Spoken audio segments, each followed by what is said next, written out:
Spicy. Spicy.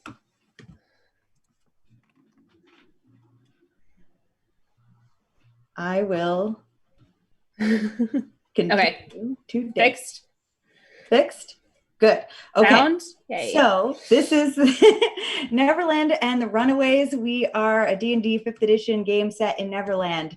Everybody is awesome. Kate's not here. Sponsors are Tabletop Loot, amazing dice sponsor. If you go to tabletoploot.com and use the code WTTPDICE, you will get 15% off your next purchase. We are also sponsored by my good friend Maddie from SoNerdwear.com, an awesome merch shop that is the sole provider of Welcome to the Party merch as well as Neverland merch. And you can use the code WELCOME at checkout to get 10% off your next purchase. Roll20 as well. Welcome to the Party is sponsored by Roll20, the virtual tabletop that runs right out of your browser. You can get everything you need to play with your friends at the click of a mouse, including click-to-roll character sheets, built-in video, and voice chat. And you can upload your own maps and tokens, which is cool. And that's all with the free account. So if you go to roll20.net and sign up at roll20.net/start/WTTP. And finally, Welcome to the Party is proudly sponsored by Devin Rue, who has given so much support to the community since we launched. And you can get some of the best cartographical content on the web by checking out rueinc.com, which is rueink.com. Of course, as always, check out Patreon to support the channel, the people who support the channel, and keep us working on our mission to platform LGBTQ and BIMPOC players and creators. So check us out at patreon.com/welcomepartyrpg. And of course, hang out with us in our amazing Discord channel. All right, so last time on Neverland and the Runaways, which was about 3 weeks ago, the Lost have left the Lost Island with Pan and Tinkerbell and the rest. They have traveled around Neverland on their own, meeting the different groups that exist on the island, including the Scorpions, led by Rufio.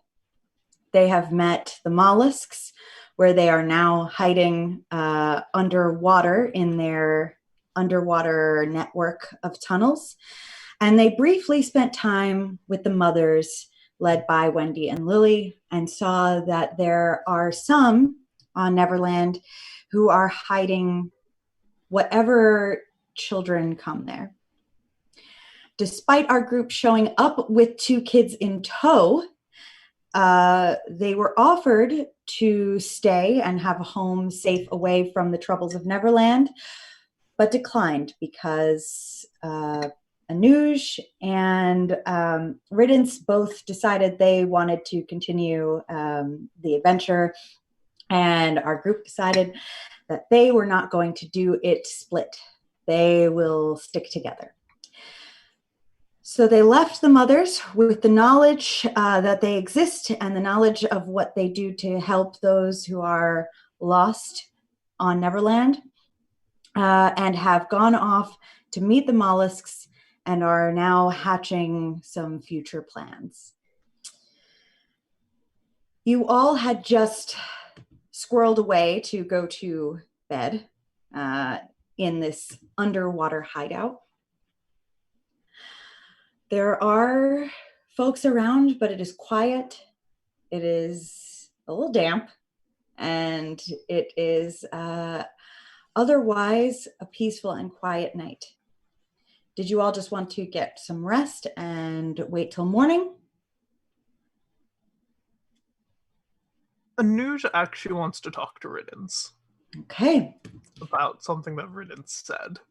Mm-hmm. Yes, very much. I think everybody. Tessa's gonna sit a little bit farther away, letting Anuj run this conversation, but she definitely wants to be within earshot. Yeah. Mhm. Okay. Gotcha. So Anuj kind of has put down all their like items, like the shield, the javelins, club, and everything.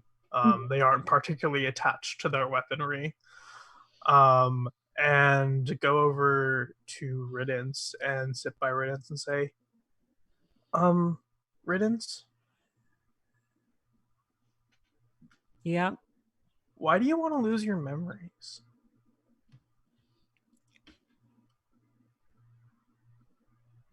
And Riddance like just can't close his mouth. he's so like stuck on how like forward the question is. And he gets up and he just starts walking towards the exit. Wait, Riddance.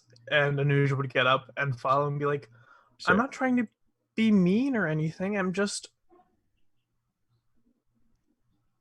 Did something bad happen? No, nothing bad. It's super awesome. Everything's fine. It's all good. Riddance, you don't have to lie to me. I'm not a liar. I'm not calling you a liar.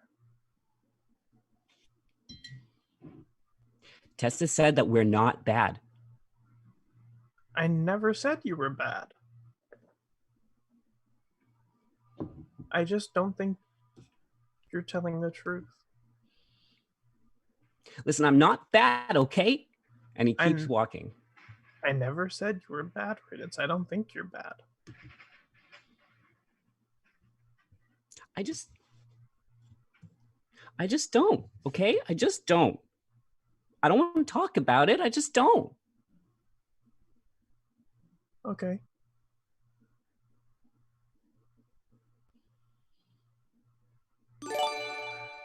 Why do you want to remember so much? Because people I love are in danger. I can tell you if you want to listen. Yeah, okay. Where is Tessa right now? Is Riddance, are you guys still in the room, or have you wandered completely out at this If point? Riddance had gone towards the exit, basically he could have gone as far as the exit of this particular like hovel you're in, or he could have gone all the way out back towards like the slope to get up out. Where do you think he got to before this conversation? I think he's like he can see the base of the stairs up. I think is where he Okay. Yeah. So he'd be in a bit of a long tunnel-like hallway, Okay. just outside of the hovel that you're in. Tessa, again, she's following, but keeping her distance, kind of letting this feel like a two-person conversation, but she's there because she's interested in it, and also like prepared with like hugs if necessary. I am sure Auralee will also be there as Auralee would, backup, yeah. just in case this takes a turn. Okay. Yeah. Sorry, Anuj But- and Riddance, please go ahead. So Anuj like is in the hallway with Riddance and begins to like sit down with their back against a wall.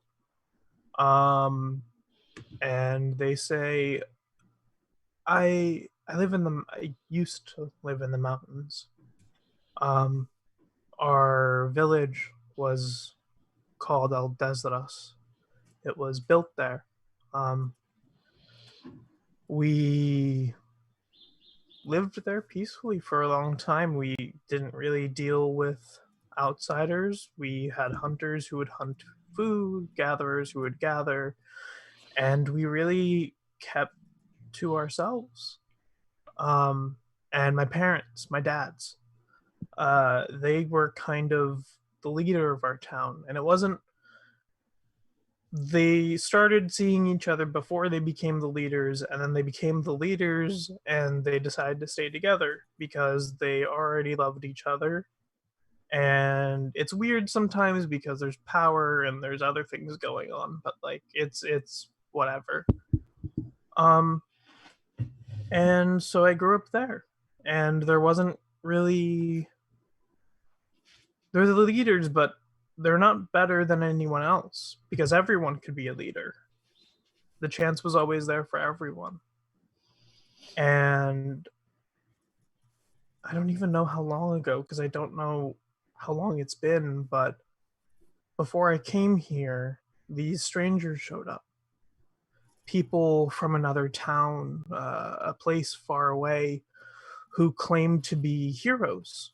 They said that they were heroes of their land and that they came to spread their greatness. They came to explore, to learn more about our people. And my dad's welcomed them in with open arms. And they stayed for a while. It was several weeks they stayed. They talked with us. They learned with us. We taught them about our village. They taught us about the outside world. And then there was a ceremony that's supposed to happen. My ceremony. Where I was supposed to get my name. And it was the night before. We were getting everything ready. We were getting everything together, and then the people we welcomed turned against us. They started attacking my people. They started hurting people, burning homes. And my dad looked at me and handed me something. And I ran and I hid. And then Pan took me. And the last thing I saw was one of my fathers fighting the heroes. And then I dropped it. I dropped the thing I was supposed to protect. And it's somewhere in the forest. It's gone. And I don't know if my dads are okay. I don't know if my village is okay. I don't know what happened with the people who called themselves heroes, who called themselves great and better. So I have to remember. Because I have to go back. They even if I don't make it, the thing that I was given has to go back.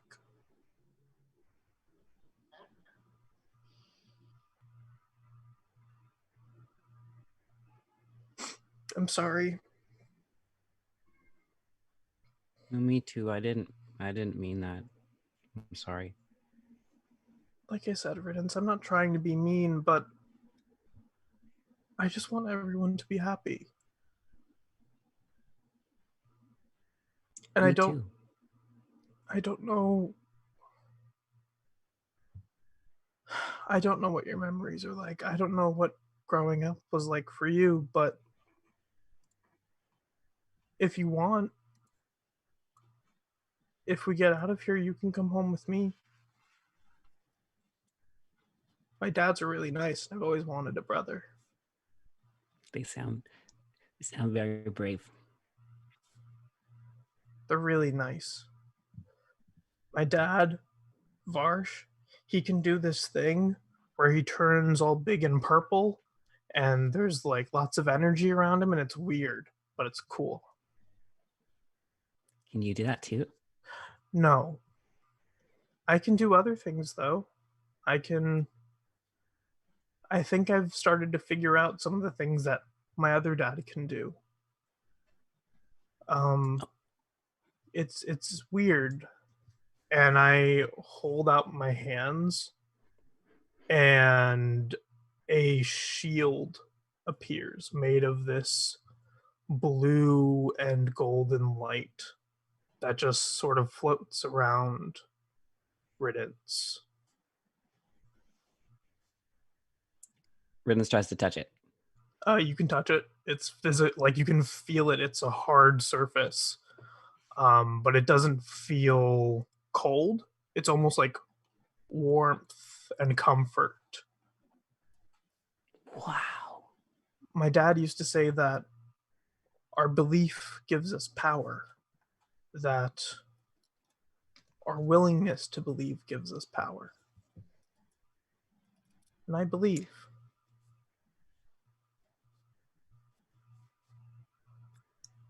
I believe that I can be anything I want to be. I think so too. Do you want to see something really, really cool? Yeah. Can Riddance see Tessa? Probably not. Tessa and Arlie are kind of inside the hut that you were in, the hovel that you were in, kind of just inside the wall. So once you walk back in, you'll see that they're kind of there right at the entryway. But while you're still in the hallway, you don't see them there. All right. So not seeing Tessa, he'll turn to Anush and be like, so I've been watching Tessa a lot, and I've been getting so good. Watch. And he does a prestidigitation of like trying to mimic the firebolt that Tessa uses down at the stairway. He just kind of like flings it out. So it goes and hits the stairway and then kind of like poofs and dissipates, where Tessa's, firebolt would then have lit the staircase on fire. So it's like it looks identical until it hits the end and then just kind of like poofs and melts like a cloud into nothing. I almost got it. I think you're probably going to get it pretty soon. I mean, that was pretty cool.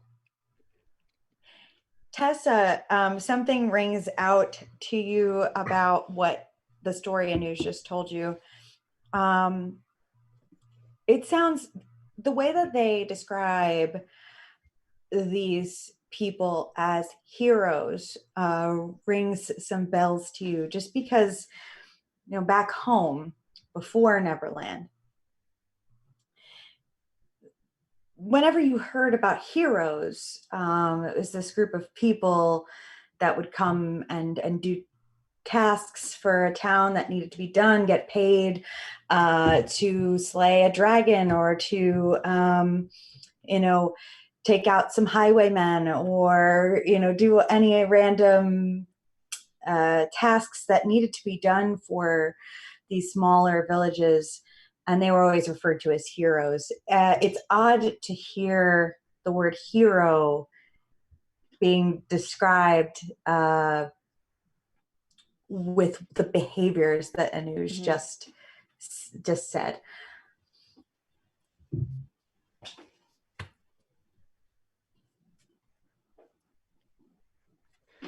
So, I mean, we're supposed to like wait for Pan and then do a bunch of stuff and then maybe go to back to camp, and we have to get your thing you lost. Why are we I didn't really understand all of that. Why are we going back to the camp? Tessa and Arlie, I think, have a better idea. But I think we're playing a big game of pretend. But what about the map? I mean, I have it here. Shouldn't we try and follow that? Maybe we should go first. Maybe we should do that real quick before anything happens. Do you think we should invite Tessa and Arlie to come with us? Actually, no, I don't know how to follow a map. I think we need them.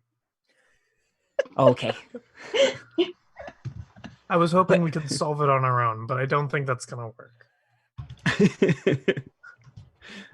Because then, if they're sleeping, we could have came back with the fairy and be totally fine. Yeah. And they wouldn't have to worry. And they would have been so proud of us. Do you know how to follow a star map? I know how to believe.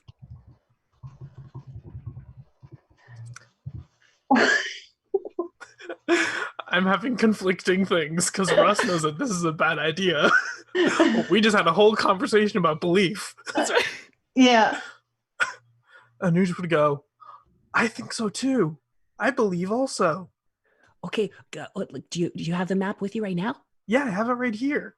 Let's take a look. Anuj would look around very quickly to make sure that there's no one else coming around because this map is secret. And hold out the starfish in front of the two of us. Okay. You hold it out. The starfish, which the star map is a starfish. Mhm. Hold it out. And the underside of the starfish is filled with all of these little holes now that had appeared when the mermaid handed it to you. And you hold it up. A light emits from each one of these holes and shines up. And when you look up at the ceiling of the underground hovel you're in, little stars appear above you with one bright star bigger than all the others that shines the brightest. So we need to find that. Okay. Do we know where we are on this map? No.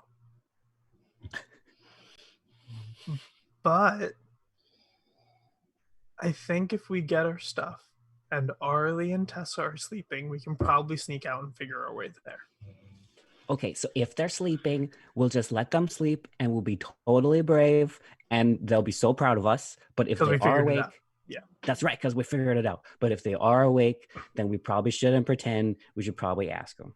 Yes. Can I hear this? Yeah, you can hear all of this. Okay. We're not being secretive. Arlie We're and I are children. just probably making like the eyes emoji at each other from wherever we're standing. Of like, Yeah. What should we do? Should we? I mean, they probably should not go out on their own. I'm gonna poke my head around the edge of the doorway so I can see them. Yeah, they're just having a very heated argument, like right 2 feet away from you, like loudly being like, "Let's sneak out." All right, we're gonna sneak out. Stick my head out. Like, you doing okay down there? Oh, you're awake. Cool. Yeah. Let's sneak out.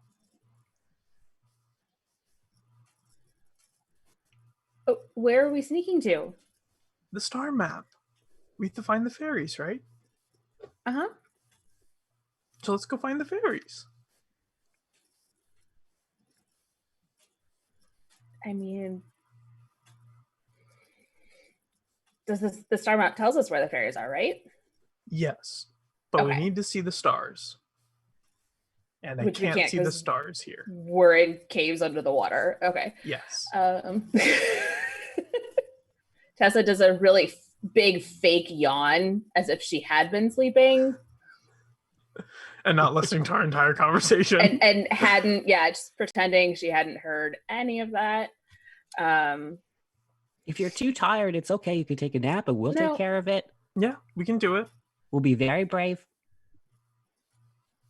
How about you two lead the way and we'll just be there as backup. Mm-hmm. Awesome. Okay. I think we can do it. And Anuj like puts the starfish away and like runs back in and starts grabbing all their stuff that they've just thrown onto the floor. Mm-hmm. Once they have it all together. All of your stuff is kind of like in a pile in the center of this room anyway. There's, everything's kind of all together. Yep.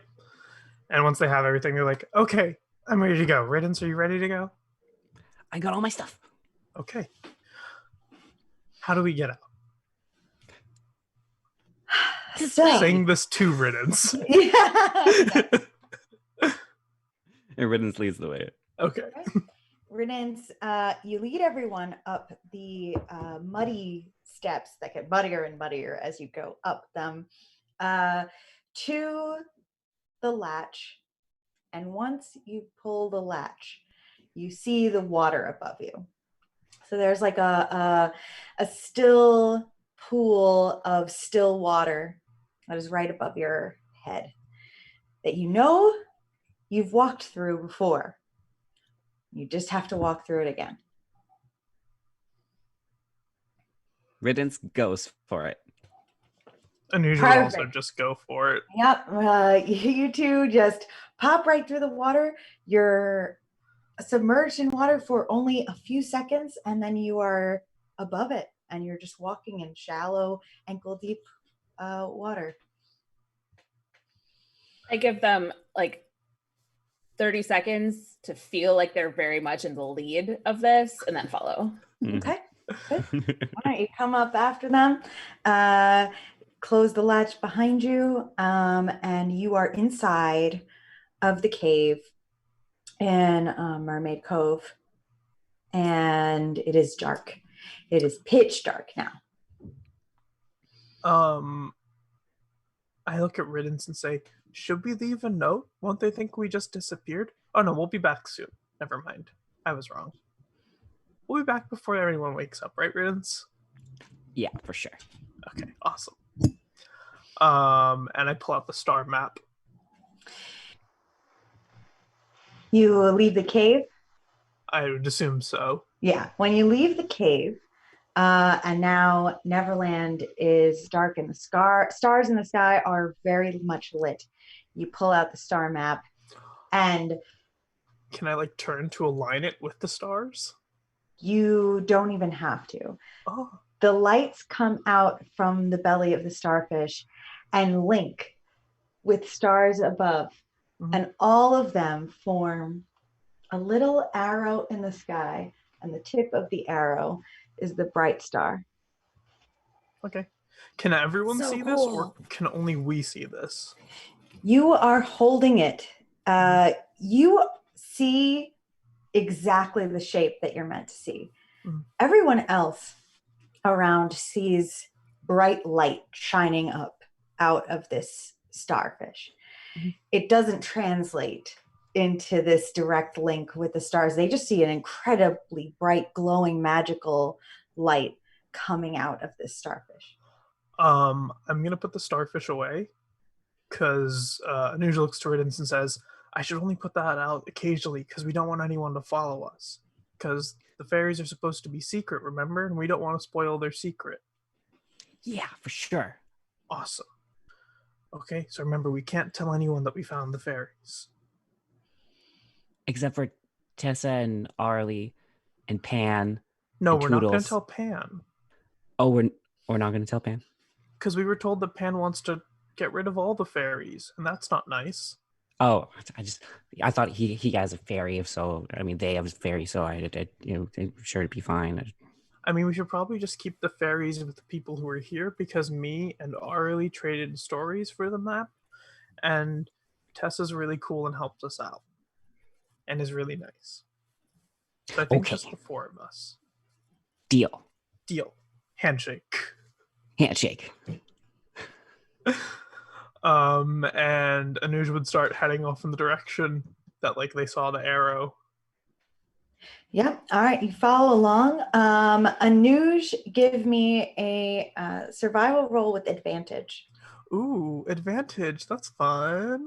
Yes. If you are in possession of a star map, you get advantage on all rolls to navigate Neverland. That is a 17. Beautiful job. Anuj, you take the lead confidently. You saw that arrow plain as day in the sky, and you know exactly where you're headed. You follow through and along into the forest. It takes you away, all the way along the outskirts of the mountains. In fact, you can see the Lost Camp kind of in the distance, and bringing you there to the thick of the evergreen forest. When you enter in, it starts to get a little hard now to know how close you are. So you will at some point have to pull it back out again. Yeah, if it starts getting more difficult, Anuj will like pull it out, check it, then put it away. They basically don't want a huge light shining for every creature around them to see. Yeah.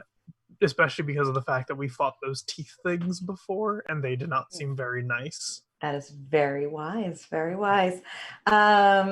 they're still sad that they lost the baby. Yeah. Yes. I forgot about that. Yeah. So you you notice at a certain point once you're in the woods that when you take out the light, that the bright star is like almost right in front of you, somewhere maybe within feet ahead. And at that point, you look out in front and see that there's an edge to the tree line. It looks like there's a little bit of a light, maybe coming from a fire of some kind. And it looks like there might be something beyond these trees here. Anuj would do the thing that they always do to appear unthreatening, and they would take their weapons off and put them on the ground. They're going to keep their shield with them, though. And they look at Riddance and say, we don't want them to get scared, so we need to make sure that we're not threatening or scary. Okay, I will be my most least threatening ever. Yeah, you have to channel the greeter vibes that you always have. I can do that. Awesome. And Riddance just marches forward. Yep, Anuj follows. Yep, Zaza following Okay. the distance. Yep. You pop through the tree line, and what you see looks like a peaceful little campfire, couple of random assortment of folks roasting some food on sticks over the fire, chatting amongst themselves, having a peaceful conversation. Don't even seem to notice you. Okay. Tessa's gonna stay back a bit, like in the outside the circle of light from the campfire, just to maybe be a little bit more hidden, so that whoever's sitting here doesn't necessarily see her. Okay. Anuj is holding their shield, but not like you would normally hold their shield. For like a fight, they're holding their shield like upwards with one hand on each of the edges. And they're walking forward and they say, hello? They continue to have a conversation as normal, saying, well, if we head out by morning, we'll get there in time. I don't know. Maybe we should just get a head start for the night. I don't know. I'm tired. How about you? Nah, I still got more energy in me. And just kind of having this back and forth and occasionally chewing on what they've got. Do they look like normal people or like?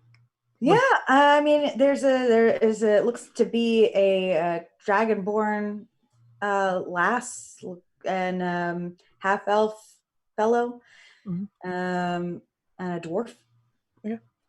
Riddance marches past Anuj and is just like, hey, everybody, what's up? How you doing? Hey, my name is Riddance. I'm friendly. You do that, it's like a spotlight of the star like shining right on you as you do, and this group just continues about their conversation. Like, did you remember to pack extra branches? We need to make some more arrows by tomorrow. So they're like not acknowledging these two at all. They're not reacting. I mean, there's like a song and dance happening, and they're not reacting at all. Riddance pulls out his card and he starts walking towards the female dragonborn. Okay, you pull it out. There you go. Yeah, he approaches to like, people distance, and goes, hi, my name's Riddance. I am a representative from the Department of Neverland Maturity, and I'm just here to say hello. There's no problem. Everything's fine. And I'm just here to greet you. Greetings. I don't know, Fred. I you know what? I think I better hit the hay. I just have, if we're going to travel tomorrow. Riddance. I better get some rest. I think we're ghosts. Are we invisible? Did you do an invisible thing? No, but we might be invisible. Just regular invisible? I think this is super invisibility because they can't hear us at all. Oh my gosh.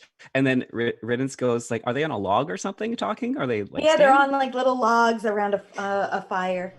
So okay, so Riddance will reprise and go behind the dragonborn lass and go, "I'm a spooky friendly ghost." You do that? You do it. You definitely do that. Anuj looks at Ridden and Tessa says, is bent over in absolute silent hysterics. Yeah. Anuj looks at Ridden and says, Riddance, come here, I have an idea. And Riddance like obliges. Yeah. Okay. So, we know that they don't want to be found, the people we're looking for. What if this is magic? What if it's not real? Who doesn't want to be found? Everybody wants to be found. Well, the That's people how we're hide and seek looking- works. Oh. Is it hide and seek?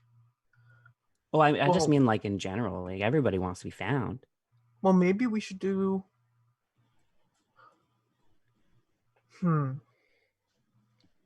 In my village, where I come from, my home, we would always play music to sort of gather everyone. Maybe if we play music, they'll know that we're not being mean and that we're just here to talk. But we're invisible ghosts. Don't they have to like do music and be spooky and then we show up? I don't know. I think we should try it. Do you know how Okay. to sing? I mean, I know what singing is. Mm-hmm. I don't know if I can sing. Do you play an instrument or anything? I don't, but Sudsbury does. Okay, so we have a band then. I can play the drums, Sudsbury can play an instrument, and you can sing. Sure. Okay, Sure, we can try. okay. I'm gonna need 10 minutes though. That's totally fine. I'm okay with waiting. I need to make sure that my drum is properly tuned. I have to make sure Sudsbury is like, ready to come out of his dressing room, all prepared. I mean, Sudsbury's a bit of a diva, from what you've said. What's a diva? It's someone who takes a lot of time getting ready in the morning. It's what my 10, dad's 10 always minutes told is each a other. long time. Yeah. Yeah. You're right. Mm-hmm. Yep. So Anuj would sit down and like place the drum, the shield on their lap, and like knock on it, and like and Riddance will start the ritual of coaxing Sudsbury from his dressing room. Several things. So, Yes.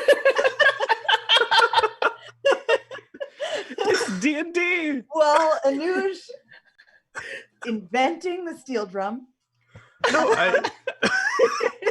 it's a wooden shield. While it's a wooden shield. Okay, all right. While Russ is inventing the bongo, Riddance, you start your ritual. Yes. Tessa, are you doing anything in particular besides allowing this to play out? Is there anything that I, having been in Neverland a bit longer than the others, that I remember about like people, creatures, etc., being different at night outside of the Lost Camp than otherwise? That would like trigger me to think that this is actually like what's happening here, other than beautiful, beautiful chaos. What you know, the only relevant thing to you so much. No, Neverland at night does not do much to anyone that you know of.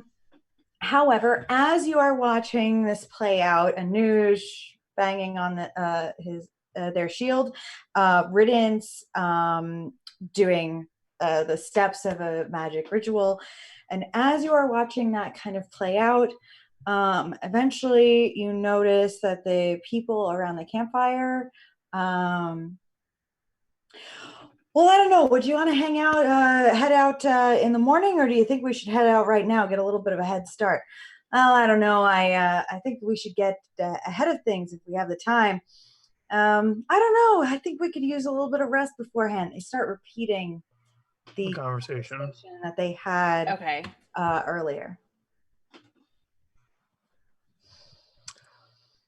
Are there actions looping as well? Yeah. They have like meat on stick that they keep roasting, like taking bites of, and you're not really noticing. It's not like going away. It's not getting smaller. They still have, these sticks of meat. Can I, while the dress rehearsal music thing is happening, pick up like a small pebble or something and try and throw it at these people to see if it goes through them? Yes, you can. Good. Small pebble. You chuck it at right through, and they disappear. The campfire. People disappear? The people, the campfire, the logs they were sitting on, the knapsacks and bedrolls that were around. And it seems to get densely quiet. Whoops. Riddance, they're gone. We scared them away. Oh, that was, sorry. Oh. Tessa poking her head out from behind a tree. Sorry, that was me. I was just trying to see if they were real. Riddance, your ritual finishes and you summon Sudsberry. Which only I can see. Yes.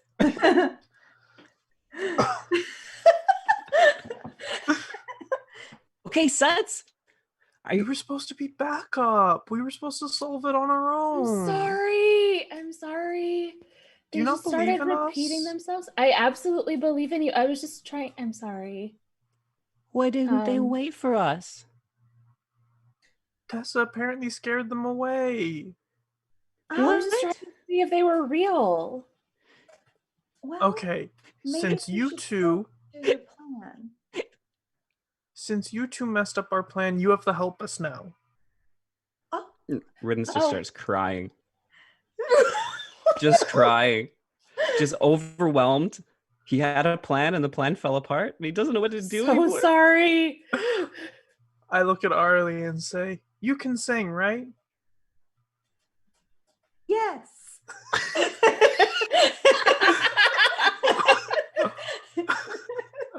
Well, you and Riddance are going to sing in our band. Uh-huh. And Tessa, can you play an instrument? No, but I can do special effects. And I do like a prestidigitation of sparks. You can do that too. The pyrotechnics team. Yeah, the pyrotechnics team. And I look at Riddance and I say, "Riddance, it's okay. Our plan can still work. I don't think those people were fairies." Riddance is like, "I'm not mad. I'm just confused." Wait, Riddance.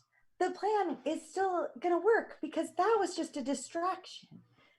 So we still have to get the fairies' attention. So we still need to sing. Riddance, I'll be honest. I think they were a little big for fairies. I can't imagine that my fairy would be a dwarf. Can you imagine if Tinkerbell was that big? I mean, if she wanted to be, I bet she could be, probably. But she probably wouldn't be able to sit on Pan's shoulder then. I bet if she wanted to, she probably could. You're right. She probably could. But we can still do our plan. Yeah.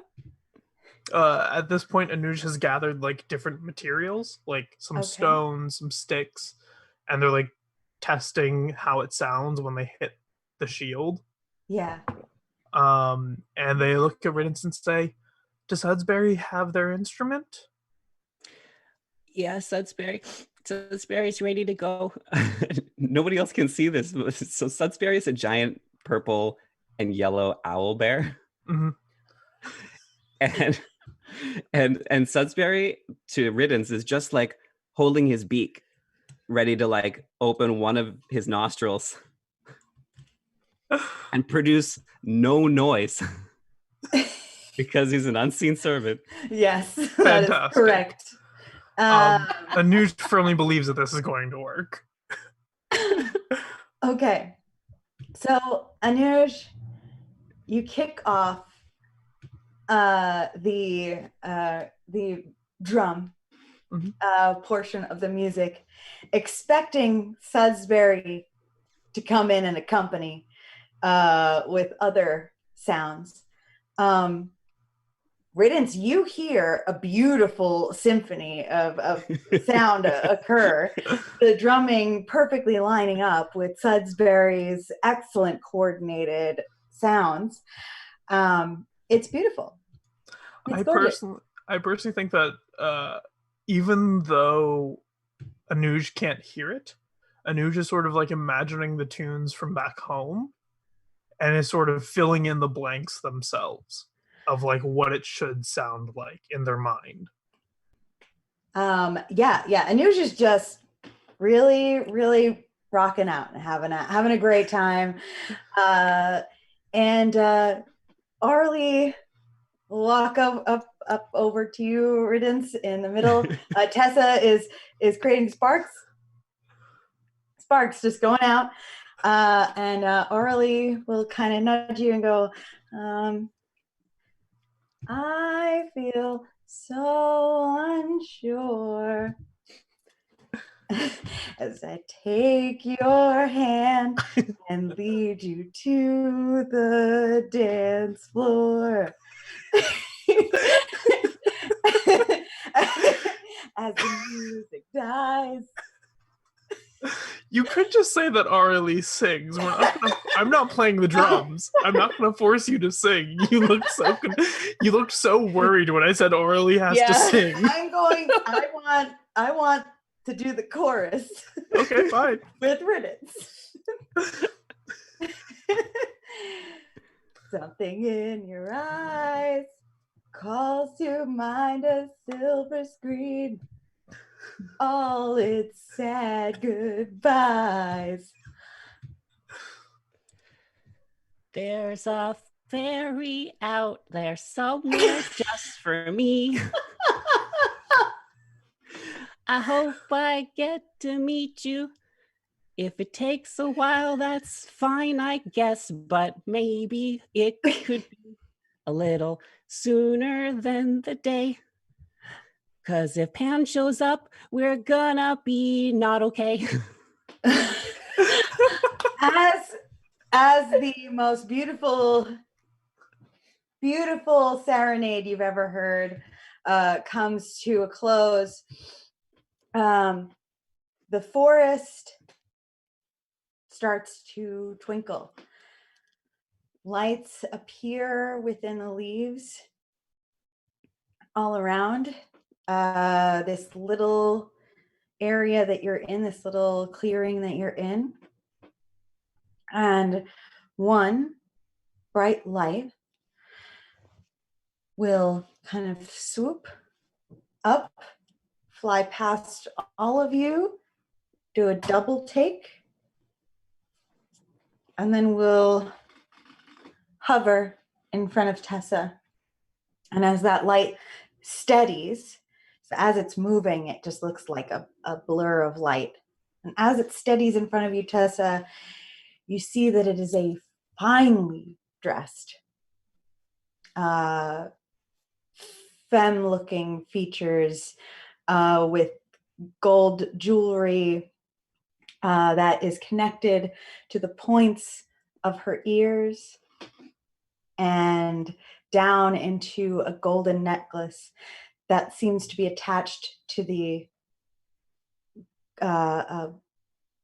emboldened dress that hangs down around and past her feet.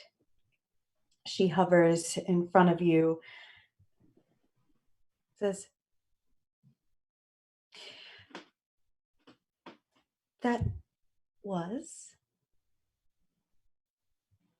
quite odd." Mm-hmm. But I imagine you found us on purpose then. Quite odd is our standard. But yes, we were looking for you. I will tell you, if you came to hurt us, you will not only fail, but you will lose horribly. We're not looking to hurt you.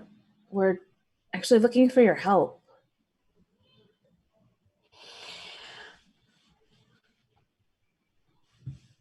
We are in hiding, I'm afraid. Not a whole lot of help can come from us at this time. What kind of help was it? Well, my friend here, pointing to Anuj, seems to have dropped something, and we're looking for that. And I mean, at least I am, and I think Anuj as well, looking for a way to get home. Yes, well, that's the thing we're all looking for here, isn't it? To leave. Are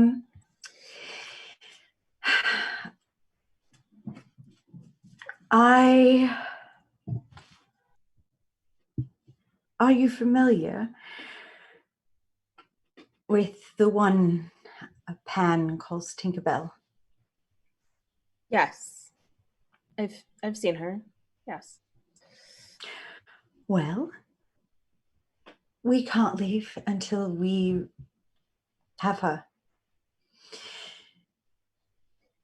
Once we do, then we will leave. And if you assist us in doing that, which I have very little faith, I'm afraid, that you can do, we will happily lead you away from Neverland and back to wherever you came from. So help you break Tinkerbell out from Pan's influence, grasp, whatever, and then you assist us in leaving. That's the basics of this, correct? Sure. We've offered this deal before. It's never really gone well. But that is, as always, on the table. We can't have you unsafe for the evening, though. You're welcome to stay for the night.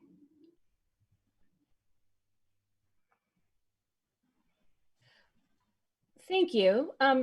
Why can't you specifically have us be unsafe for the evening? I mean, you don't have a lot of faith in our skills. What do we matter to you? Well, you could, of course, draw plenty of more attention to our little hideaway, which... We're very good at that. Don't get me wrong, it was lovely. It was an astounding show. In fact, bravo to all of you. And she turns and gives a little tiny clap towards Riddance and Anuj. It was a darling performance. However, it was quite noisy, and if it were to happen again, could draw attention. Of course, also, if you left this place and told others about it, we could also be under quite a bit of danger, and we would not want that. So it is in our interest as well to assist you and keep you safe for the evening, in the hopes that you will return that kindness. Do I believe any word that's coming out of her mouth? You can make an insight check.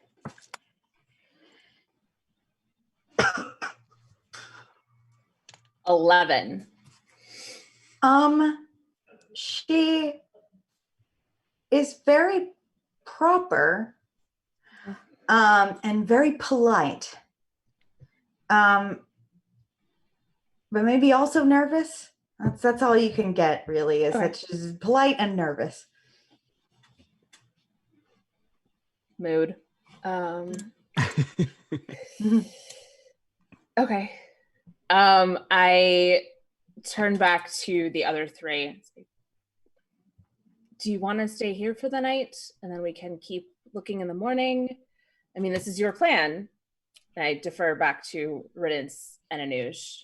I'm back up, so I'll let you take the lead on this. Are we allowed to talk? She didn't seem to want to talk to us. I look at You the may. fairy. You can talk. Oh. I apologize. I just tried to pick one person to talk to. My voice does not carry very much until she flitters over to you. And so please continue. First off, and I look at Riddance and I say, "We did it. Good plan. High five." Secondly, hi. My name's Anuj. I heard you're talking with everyone else, but I need your help. And I know that there's a fairy here who's supposed to be my friend.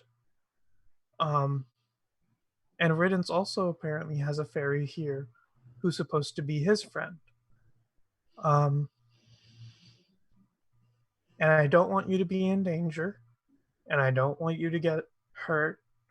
And we come here in peace. That's why we played a song, because my parents always said that music transcends language, and I hope the song was peaceful. I know it was noisy, and I'm sorry.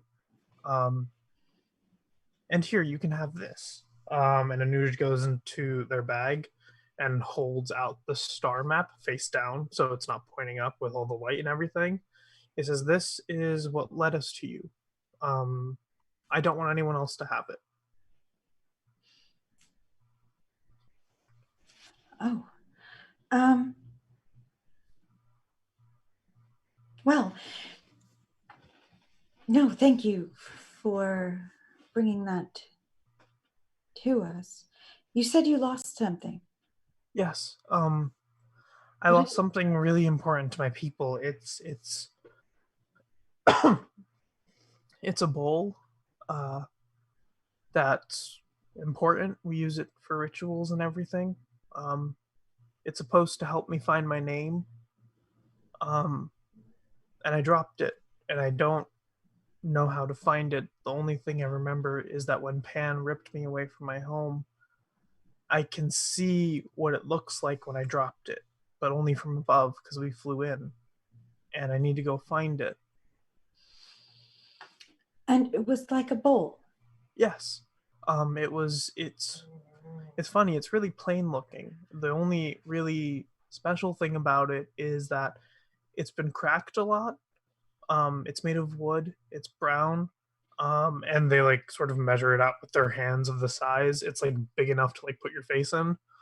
And it's cracked a lot, and it looks like it shouldn't hold water, but it does. It looks really old. Well, while I haven't seen it in particular, it does sound like the kind of thing that Pop would have found and would have taken.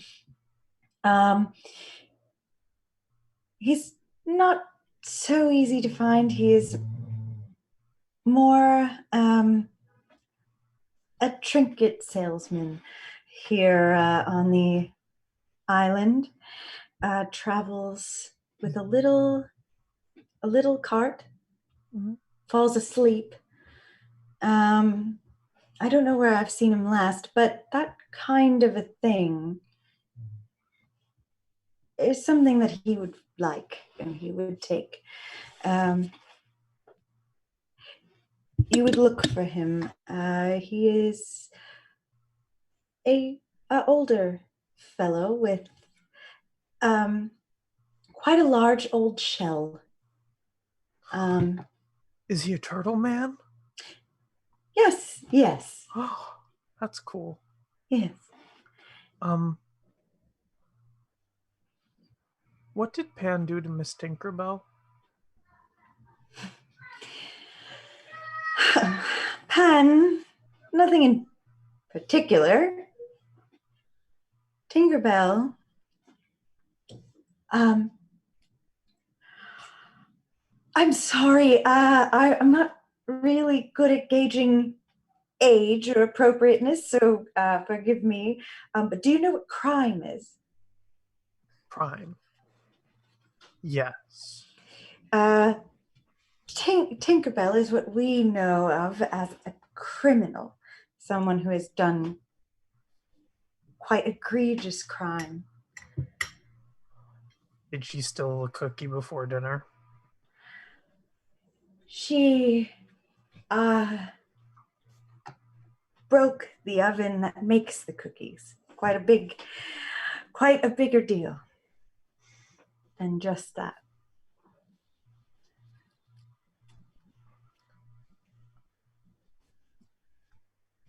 I don't know what that means. You all don't have cookies? I'm sorry. I can try and fix the oven. I don't know how. I don't know what an oven is. Tinkerbell is like one of us, a fairy. And she gave us up to Pan long time ago. The reason Neverland is a place that people don't want to stay in is because of what she's done.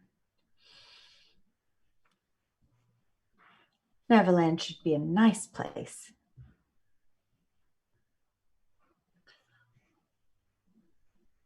Is the thing that's broken causing the Never Beast to exist? Like that tooth monster we fought? Yes, among other things, which you are safe from here, relatively. How do we fix it? Well, that's quite a big question. We know that one thing that has to happen is that we have to get Tinkerbell out of here, and we have to undo whatever it is that she did. We don't really have that much more than that. Out of here in what sense? Like, does she need to leave the island? Does she need to go get a coffee? Well, she needs to leave Neverland, and she needs to go back where she came from, which is where we came from, which is where our queen lives. And when we get her there, we can get her to tell us what she did so that we can undo it.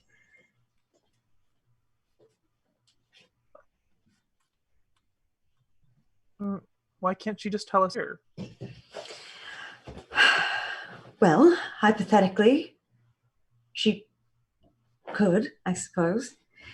But so far here, she's been completely loyal to Pan and completely against all of us. So I don't really see it happening. Although there's always a chance. I will say that. I don't know that Tinkerbell's mean or evil. I think she can be redeemed. I like to think that too. Were you friends with Tinkerbell? Well, we weren't particularly close. She's a little bit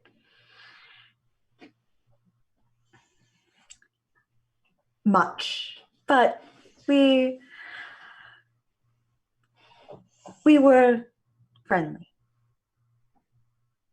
Okay. Radiance, do you have anything you'd like to say to the ambassador of the fairies. Hi, Ambassador of the Fairies. You can call me Orin. Orin. Hi, Orin. I didn't know if your name was secret or not, so I didn't want to ask. It's quite all right. And I'm no ambassador. It's just my shift. Oh, okay. So we need to get Tinkerbell to go back home to the land with the queen so she can explain what went wrong and what was broken. And then you'll come back and help us fix it so that everyone can leave and come back as they wish. As they wish, and ideally, what we could do is we could put Neverland back the way it was.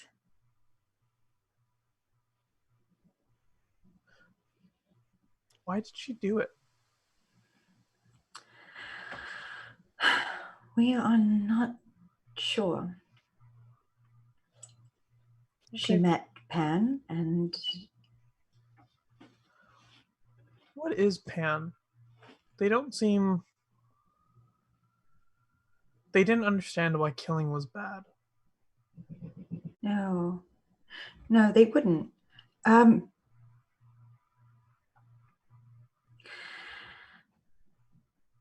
They never grew up enough to learn that by choice, really.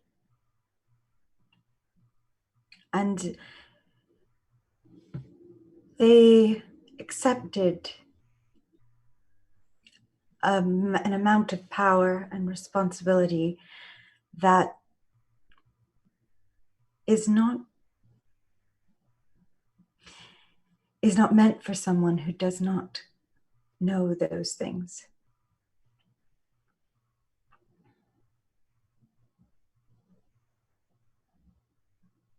Can I help them?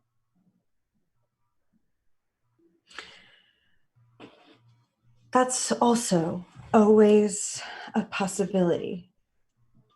Our priority is to help the many others here, but that doesn't mean that Pan can also be helped.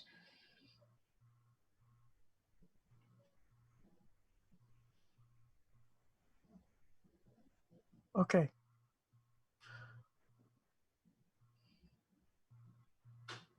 Then I think I know what we have to do. We have to make Pan realize that what he's doing isn't good. And we have to teach him and Tinkerbell, or at least help them remember how to be good. I think that sounds like a lovely idea, and I wish you very much luck in doing so. Well, I mean, all you have to do is believe.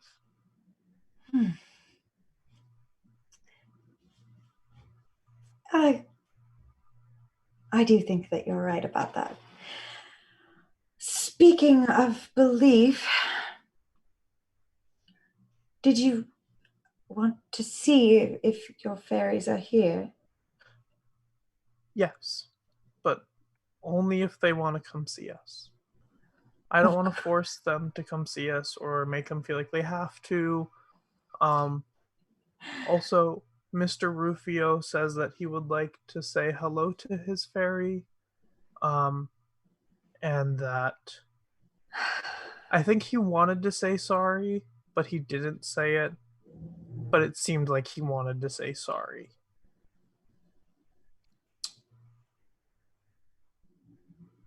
We will, of course, let him know. And your fairies do want to meet you. You're as much theirs as they are yours. Okay. I don't know that all of yours are here. There are not that many of us, but there is always a chance. So You'll have to come inside. And to do that, I have to make you quite small. Are you all right with that? That sounds cool. That sounds like there's going to be no negative consequences whatsoever. Exactly. Totally fine. Should I get my stuff? Oh, yes. Okay. Bring everything with you. And what we will do is I need some help. And she'll kind of flit away and go into the trees, and you'll see her grab a few other lights, and they'll come back. Mm-hmm. And just like sprints out of the circle, grabs the weapons that they left on the ground, put them back on, and run back in. Yeah. Okay, and she'll return, and there are a few more fairies there. She says, hold everything to you. Don't leave anything behind here. And everyone is all right with this? It will only last the night. Okay. I'm okay with it. All right. It could be fun too, I hope.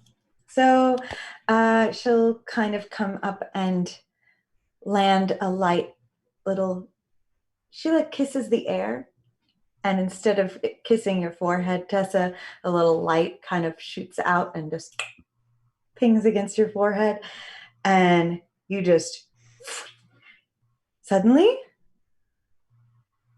you're a tiny thing on the ground, as big as that fairy. That's new. Riddance, stay very still. Tessa like casts light on something that she has that she lights up, like, you know, the towers that blink so planes don't fly into them, so that people can see little her. sparks like shooting up out of the grass to let you know Tessa's okay. And another fairy will do the same, kind of blow a little kiss of light to each of you as you all kind of shrink down. And our fae friend will come down and fly close to you, and now she's exactly your size. She looks like a full human-sized creature now. And she says, "Oh, sorry." And a sprinkling of fairy dust will blow in all of your faces as you kind of lift up off the ground. All right. Well, I'll show you the way. We haven't had a guest in I don't know how many decades. Okay, so you'll come with us, and we'll show you around. Everybody will be so glad. And I do hope that your fairies are here. And with that, we will take a little break. Before we do, thank you to everybody who's just followed and gifted subs and things. And thank you to the patrons. And huge love to everybody.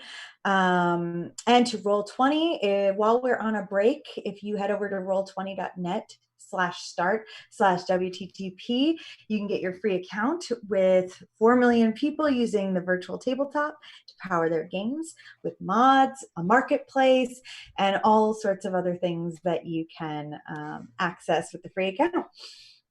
And we'll be back in a few minutes to enter the Fairy Cove.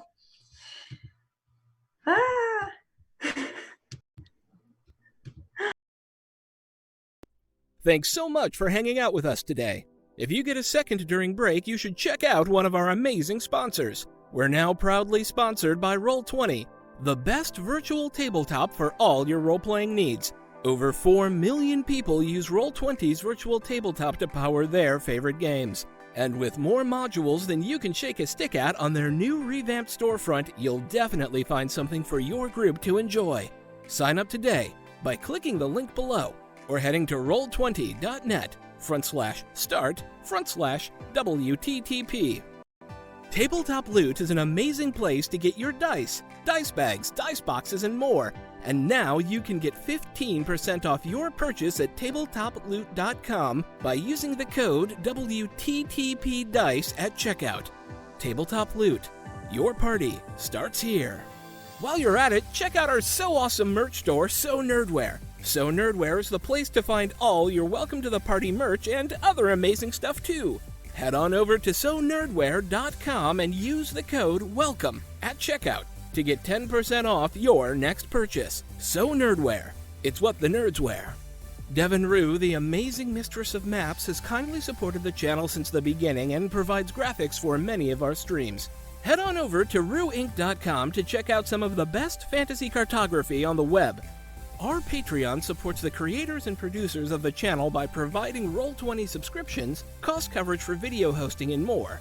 If you want to support the channel while getting podcasts a week early, gaming articles that are published on Patreon first, a shout out during our break, and more, head on over to patreon.com/welcomepartyrpg and throw us a buck or five. And last, but certainly not least, help out the party.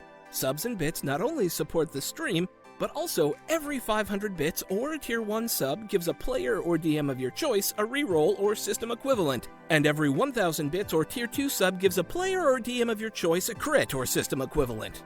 Thanks again for hanging out with us today. The game will be back in just a few minutes. Let's all go to the lobby. Let's all go to the lobby. Let's all go to the lobby to get ourselves a treat. Delicious things to eat.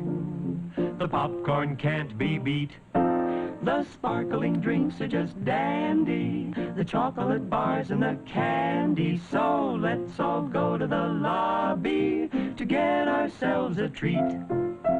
Let's all go to the lobby to get ourselves a treat.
Okay, welcome back, everyone. Thank you for being here again.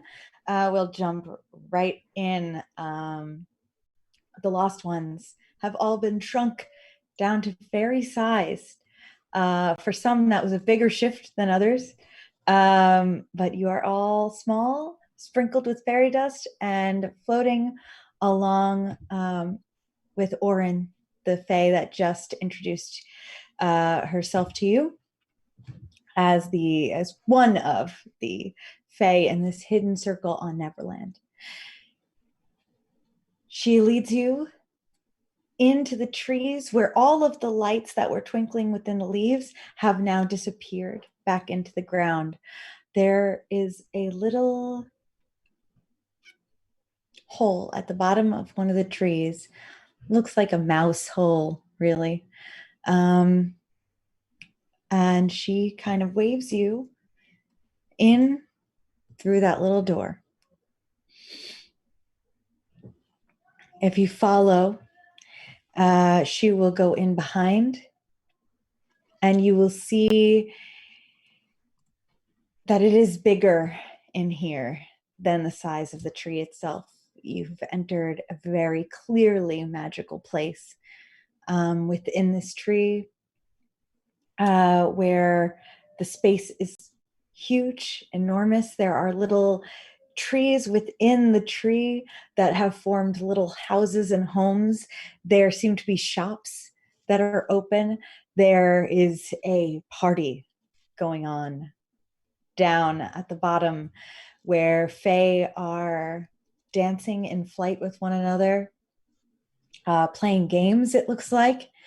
There is what seems to be some in fancier looking thrones that are drinking wine out of beautifully adorned goblets. Everyone is dressed in beautiful gowns and suits that are bright colors. Nothing that anyone is wearing in here is black or white. everything is emerald greens and bright yellows and turquoise and purples, deep royal purples. It's colorful, and everyone is shimmering with light. And Orin turns to you and says, well, welcome. Welcome to the hedge. This is a very secret place, but we are very happy to have you. Before we go in all the way, I made a bit of an executive decision, didn't I? So be kind if some people feel hesitant to trust you right away. That is my fault. But I will be there to explain if that occurs. But I don't see us having a big problem at all. Okay, thanks, bye. Riddance just goes. Okay. Riddance goes on in. What did Tessa and Russ feel? Anuj would have said, I mean, if we can't stay here, I can always sleep outside.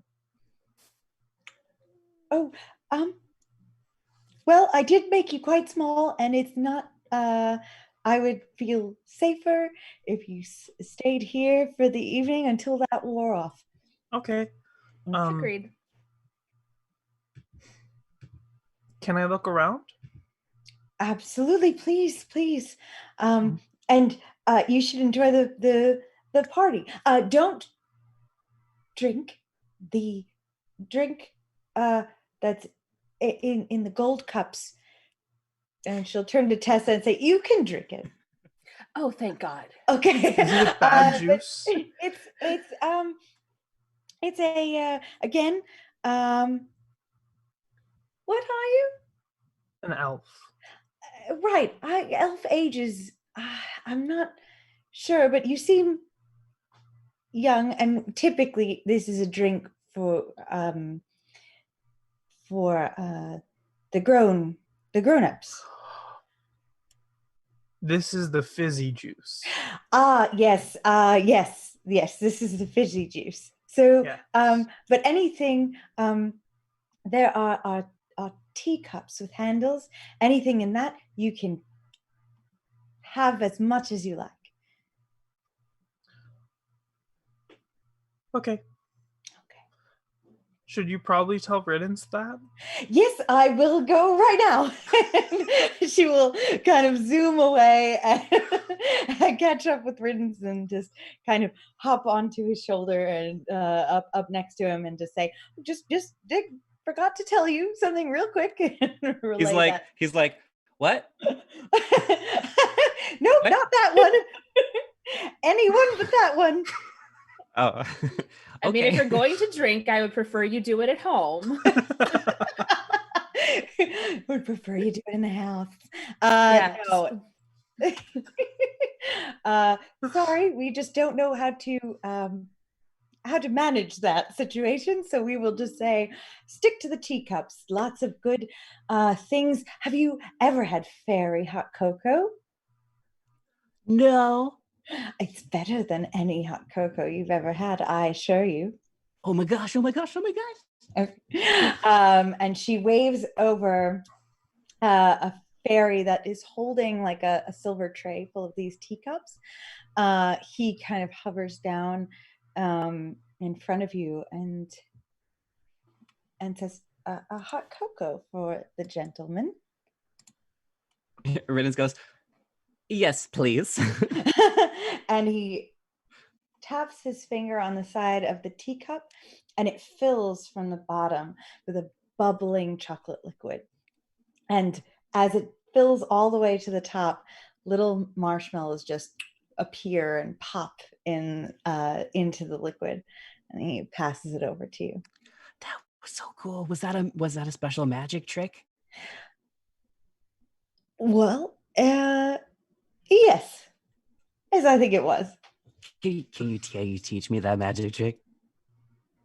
Well, you've got some fairy dust on you right now. I sure do. Well, then you can do anything I can do. What? Well, you have to practice and get real good first. But technically, yeah, you can. I'm a really good practicer.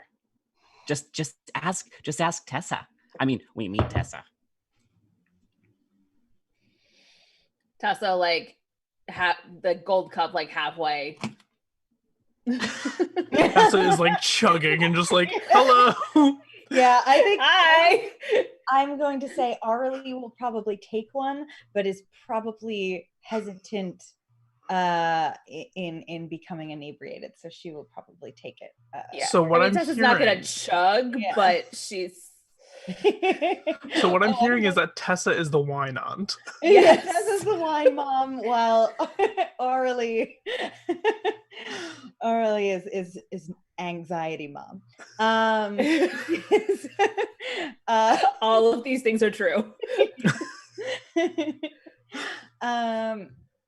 So now that Riddance has his hot cocoa and your moms have their Chardonnay, we can take a look around freely. There are layers and layers of these stacked little tree houses that look to be homes. Some of them look to be stores.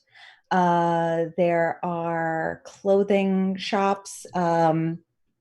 It looks like some jewelry, lots of fine things, but also you see like some stores that sell average daily goods. You see someone peddling pots and pans and silverware. You see like somebody who looks to be almost like a blacksmith, but the hammer that they're using is like glowing with magical energy, and the sparks are actually just fairy dust kind of flying back every time they hit the anvil.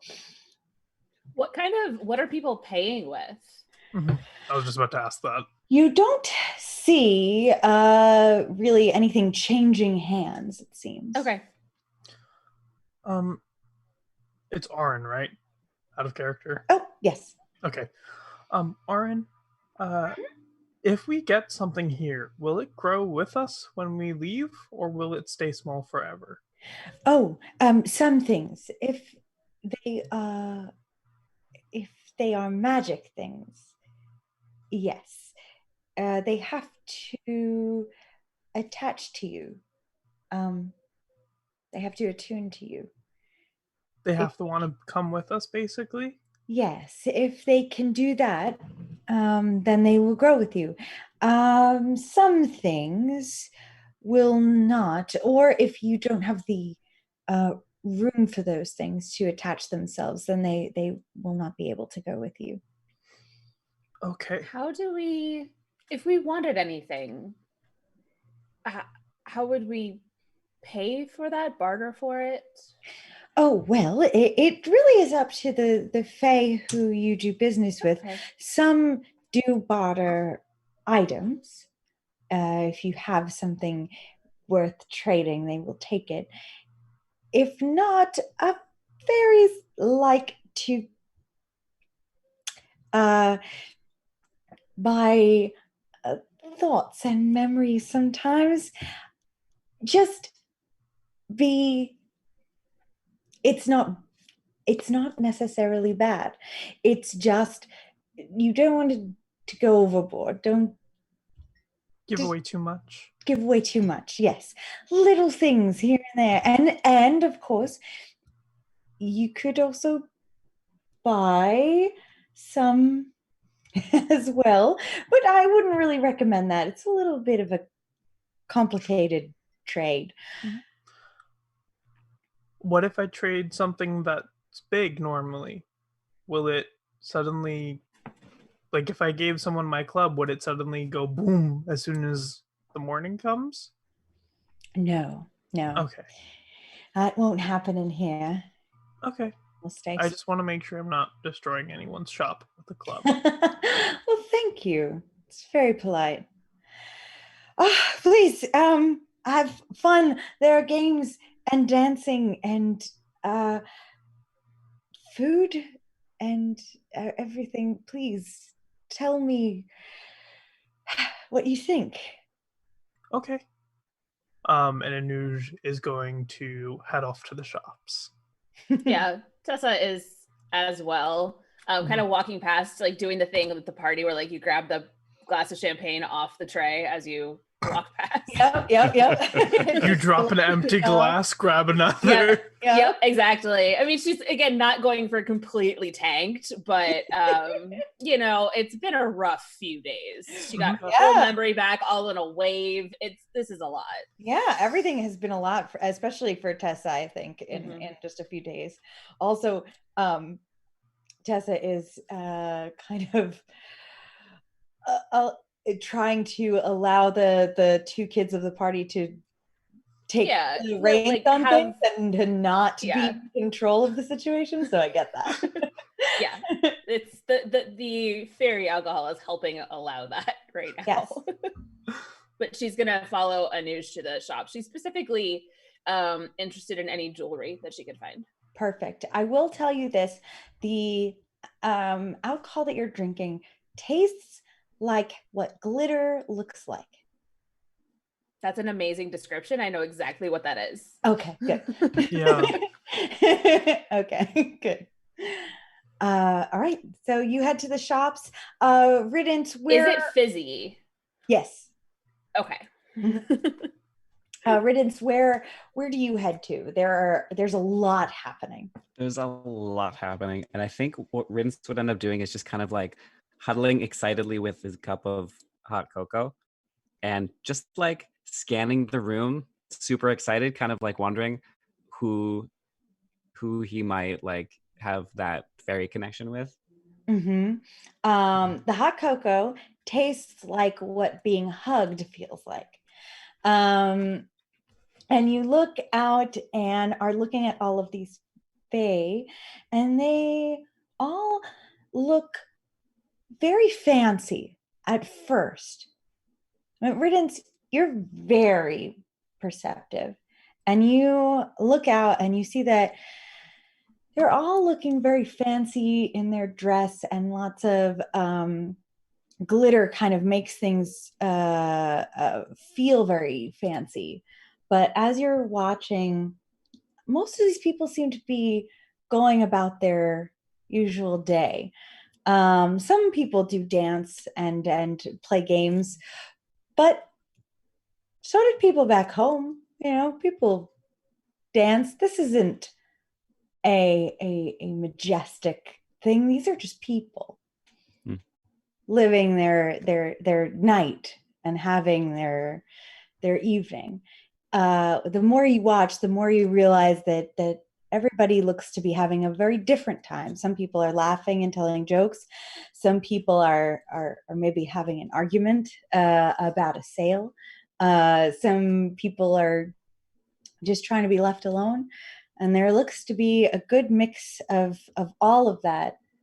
Everything looks suddenly very normal and not at all magic or mysterious, just people being people.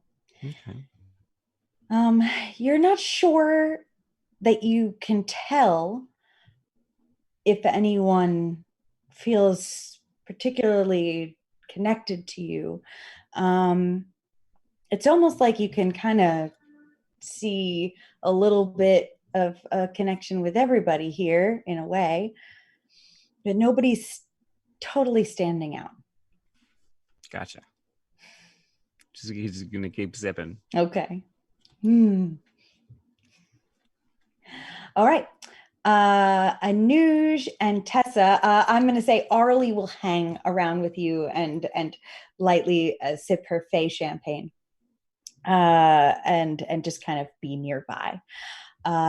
Whereas Tessa and Anuj, you two head over towards the shops. You fly up because they are all in these little tree stacks.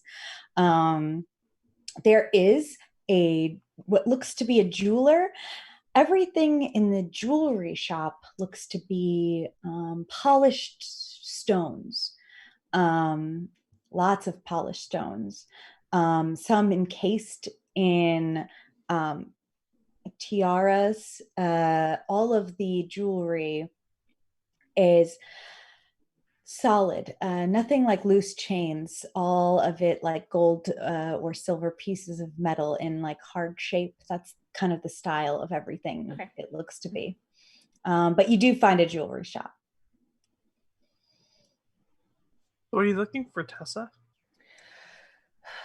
Just something shiny and pretty, maybe with a little bit of use to it.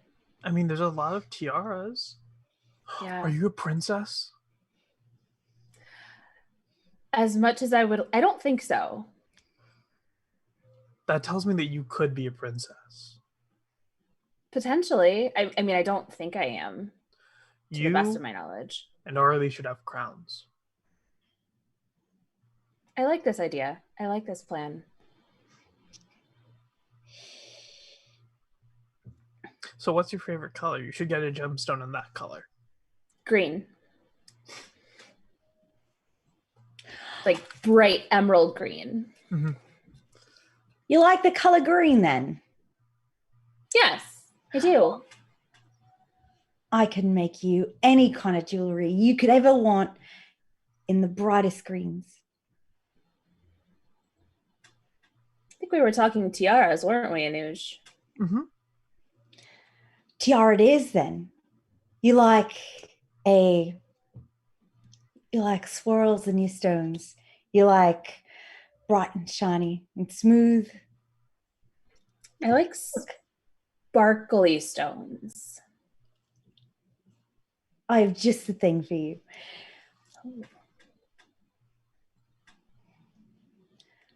What do you fight with? I do like a little prestidigitation sparks thing. Magic mostly. Entirely, actually. Excellent. All right. Well, how about this?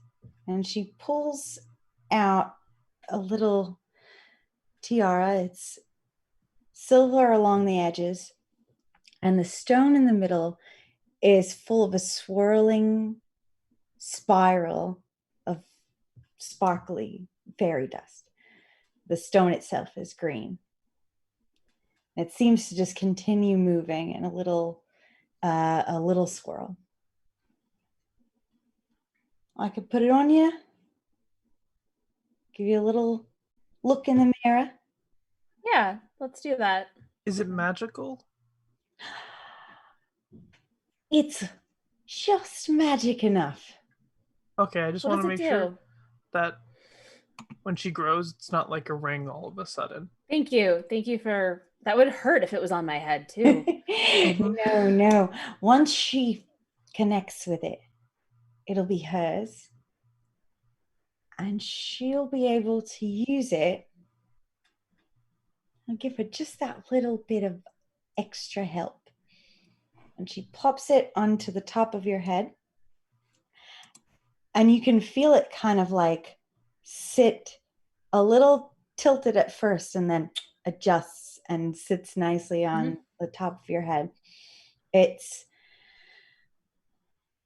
lovely and feels very dainty, but you also feel stronger like the second it sits on your head.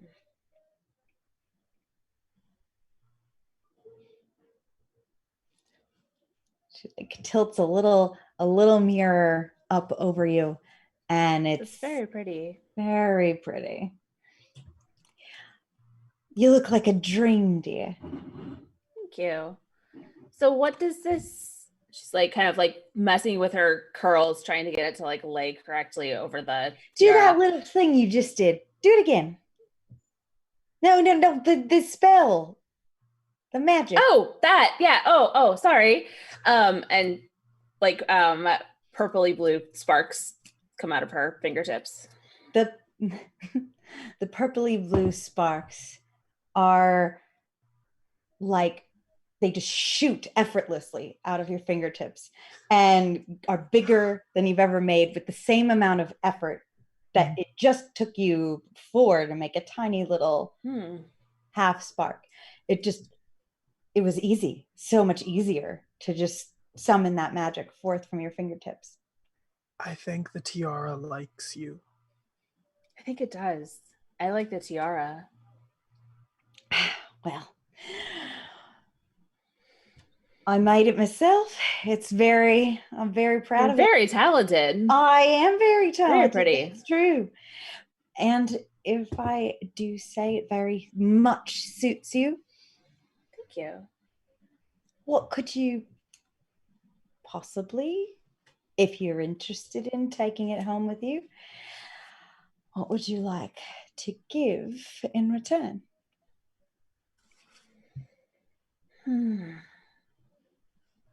mean, she kind of like very, very regretfully takes it off and sets it back down on the counter, hands it to the fairy. I just got all of my memories back. I'm not sure which one I give up. Well, we don't have to go with that right away. Oh, unless you've got something else. I'm not turning it down. I'll definitely take some memories if you're willing to spare them. But you've been around Neverland for some time. You smell like Pan and the lost ones. You probably have. Sorry about that.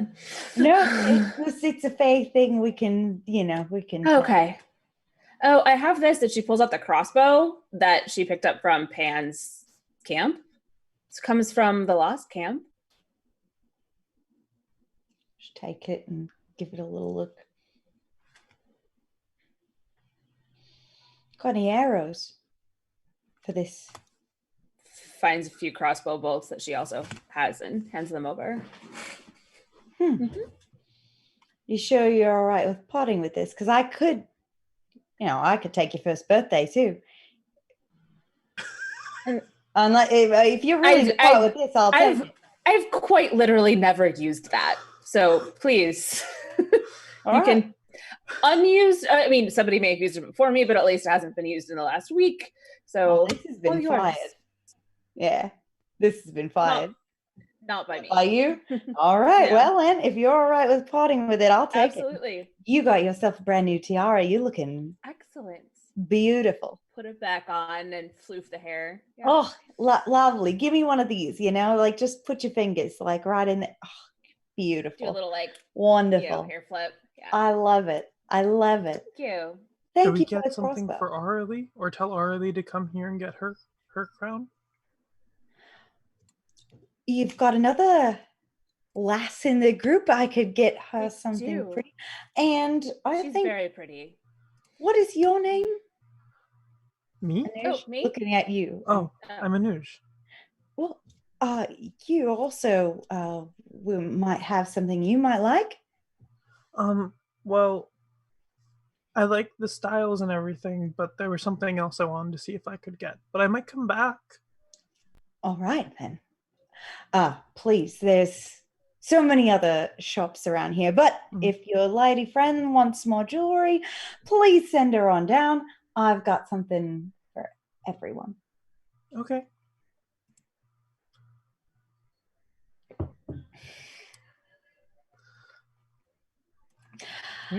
Riddance, what are we doing down in Cocoa Land? Riddance did not hear any of that. No. Fantastically. No. He'll buy everybody something. Mm-hmm. Just enjoying the last of his cocoa on his own. Kind of like seeing the three of them, the backs of them at the kiosk. Yeah, you kind of can kind of like see them and not hear, but you see Tessa put this crown on, and you see her kind of hand it back and then put it back on and kind of try it on Isn't Arlie by Riddance? Yeah, Tess. Yes, I meant Tessa. Okay, all right. Arlie is by you. Yes. Oh, by me? Yeah, Arlie is kind of hanging by you just to see, make sure that the group's not completely disjointed. Gotcha. Arlie, do you want some hot cocoa? Oh, you know what? Sure. I can just I could take a break and have some hot chocolate. Riddance takes his empty cup of cocoa and then just like prestidigitates nothing, just like sparks, and then hands her the empty cup. Riddance, roll me a d20 and roll me 2 d20s and tell me the higher score. A 3 and an 11. And what is your magic attack modifier? +4. 15. So you cast or try to cast prestidigitation, but magic just seems a little stronger in here, a little bit more elevated.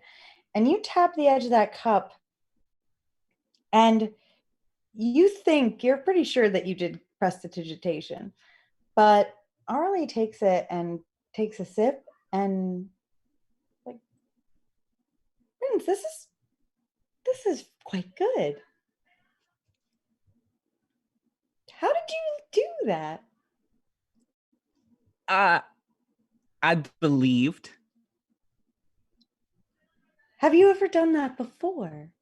I mean, I've showed Tessa lots of times. I did like sparkle stuff and try to make it the fireballs, and yeah, all the time. Well, this isn't just sparks, Riddance. This is hot cocoa.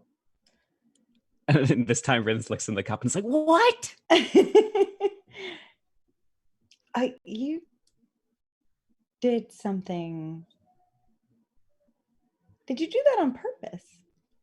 I mean, that was the plan, but I didn't think it was going to happen. For real. Well, good job. We should be careful then. We shouldn't mimic everything we see here unless we want it to happen. I have a problem with my imagination sometimes. Arlie, I don't want to do anything bad. No, but you didn't do anything bad. Sometimes I just imagine it and then it happens. Yes, but this was very good. It's delicious, actually. How do I not think of magic things? I'm not thinking of a magic thing. I'm thinking of magic things. Arlie, I don't know what to do. Riddance, calm down. Hey, everything's okay. This is only good. You're so smart and so kind. You're only gonna use this for good, whatever it is. And maybe all you can do is make hot cocoa. We don't know if it'll work for anything else. And even that's a lot. It is. It's very impressive and very delicious. But I'm glad you like it. It's so good. When you see someone do magic, why don't we just take a moment and make sure that it's good magic before you make believe it? Okay, I'm only gonna make believe good magic. Exactly. Okay. Yeah. Well, we'll help each other out. Totally. Okay. Riddance's mind is just going a mile a minute. You can see it in his eyes. She will try not to overwhelm and just good. I'm just gonna sip her hot chocolate because it's very good. He's like an inch off the floor and he doesn't realize. Yes. Excellent. Well, should we check out anything else? We could keep watching people dance and walk around, or we could go in and meet some people. Yeah, I mean, like I was kind of thinking that there's a fairy here that's missing their riddance. I think there definitely is. I think we should see if we could find out. Okay. Okay. And Arlie will kind of start looking for someone who looks like an authority of some kind and start to wave them over. Tessa and Anuj, what are you two doing? I look at Anuj and think, what were you looking for? Well, last time we got into a fight, someone got really hurt, and I want to get something that's going to help me protect people. So I think we should probably go to the blacksmith. Yeah. Sounds like a plan. So Anuj would fly over to where the blacksmith is. Okay. The blacksmith Tessa following. Looks to be a little fresh-faced looking, a little on the younger side compared to some of the other shop owners. Has kind of a long hair that is in like braids that are cinched at multiple portions down the length that reaches all the way almost to their feet. They're more comfortably dressed than a lot of people looking very fancy over here. They're more in like a tunic style of dress and have this hammer that up close you see isn't really a hammer at all. It's a bunch of like floating condensed fairy dust that they are smacking against things, and shapes are changing as they do. They look up at you and approach and kind of, fix their tunic and straighten everything about. And sorry. What can I do for you? We haven't had anybody new in a while. I'll make you whatever you want. So fairy dust. It works by belief, right? What? Yes. That's part of it, for sure. Sorry, someone was talking about that earlier, and we've had a lot of conversations about belief earlier. So I was just thinking about that. But I'm here because I want something that's going to help me protect other people. Protect other people. Well, in what kind of a way do you want to protect other people? I don't want them to get hurt. Okay.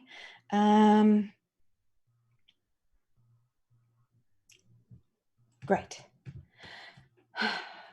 What do you fight with? Well, before I had my memories back, I fought with this. And they pull out the club and they put it down on the table and they say, but I don't really like clubs. They seem very hitty to hurt.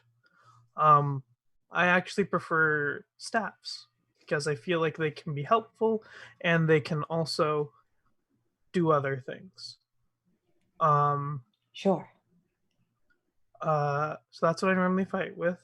I also have my shield. They put the shield on there, and I have my javelins. Put the javelins on there, and it's like, and I have this armor, which is kind of made of other pieces of armor.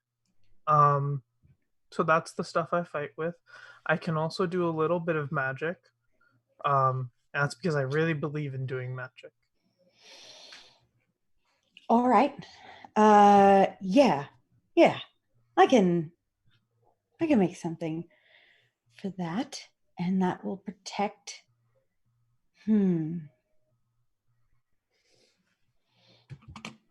All right, give me a moment. Will you be trading this club? Yeah, but if you want me to do something with the club, I can try and make it magic or something. The last time I used it to protect people. You show me what that means, and I'm going to work on this. What's your name? Anuj. What's your name? Diamond.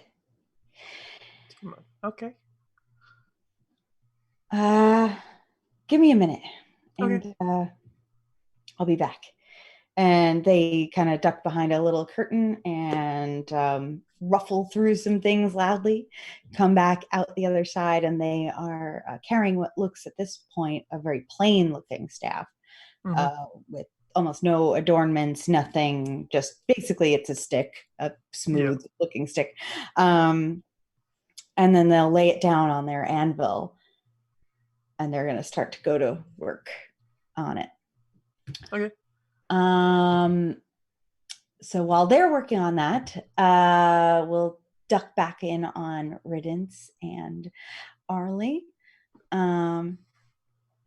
Arlie gets the attention of one of the Fae, just any person that she can get a hold of, and tells them what you're looking for. At this time, Orin will actually intervene and vouch.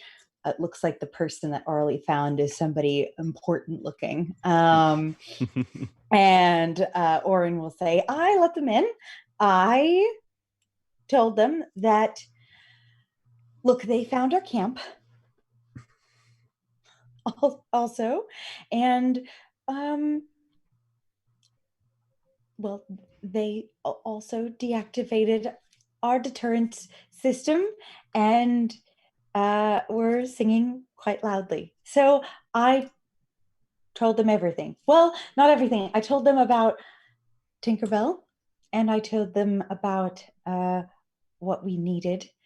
And I did tell them, well, they asked about their own fairies, and I don't know if they're here, but I told them they might be.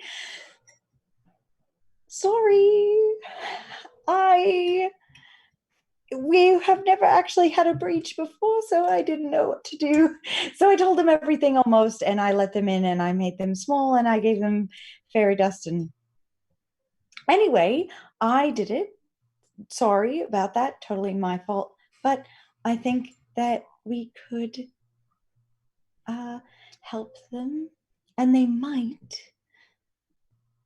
find Tinkerbell for us. They are the first ones that seem interested in helping us with that. So maybe we should help to see if their Fae are here. Through that rant, the official in question looks like they go through every stage of grief in like a small period of time. They experience like disbelief and frustration and a little bit of rage, and they almost get mad, but then it keeps going. Well,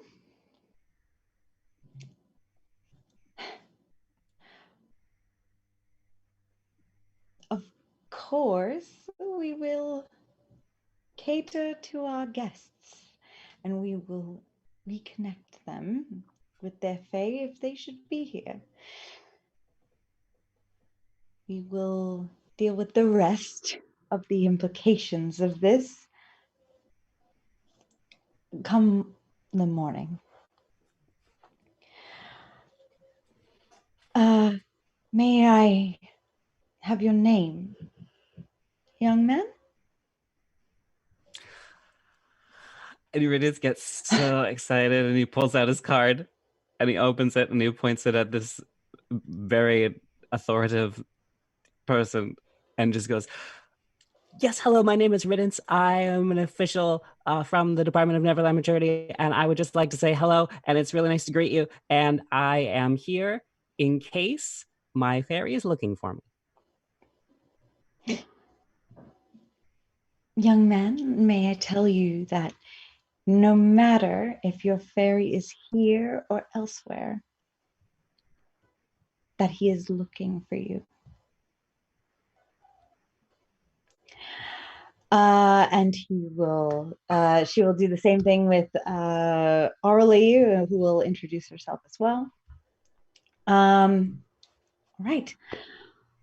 Well, we do have a way to find out. We're all a little disconnected here because of Neverland. So if you could wait here, and I will have everyone ready themselves. It's a bit of a ceremony, if you will.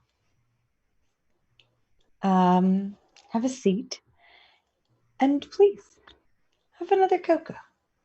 And she'll kind of gesture to a nice little Riddance-sized chair that appears, and another Fae will come over with a silver tray full of more teacups, and another Fae comes by for Orally with more Fae champagne, and they set you up in these chairs, and there are two more as well right next to you for your friends.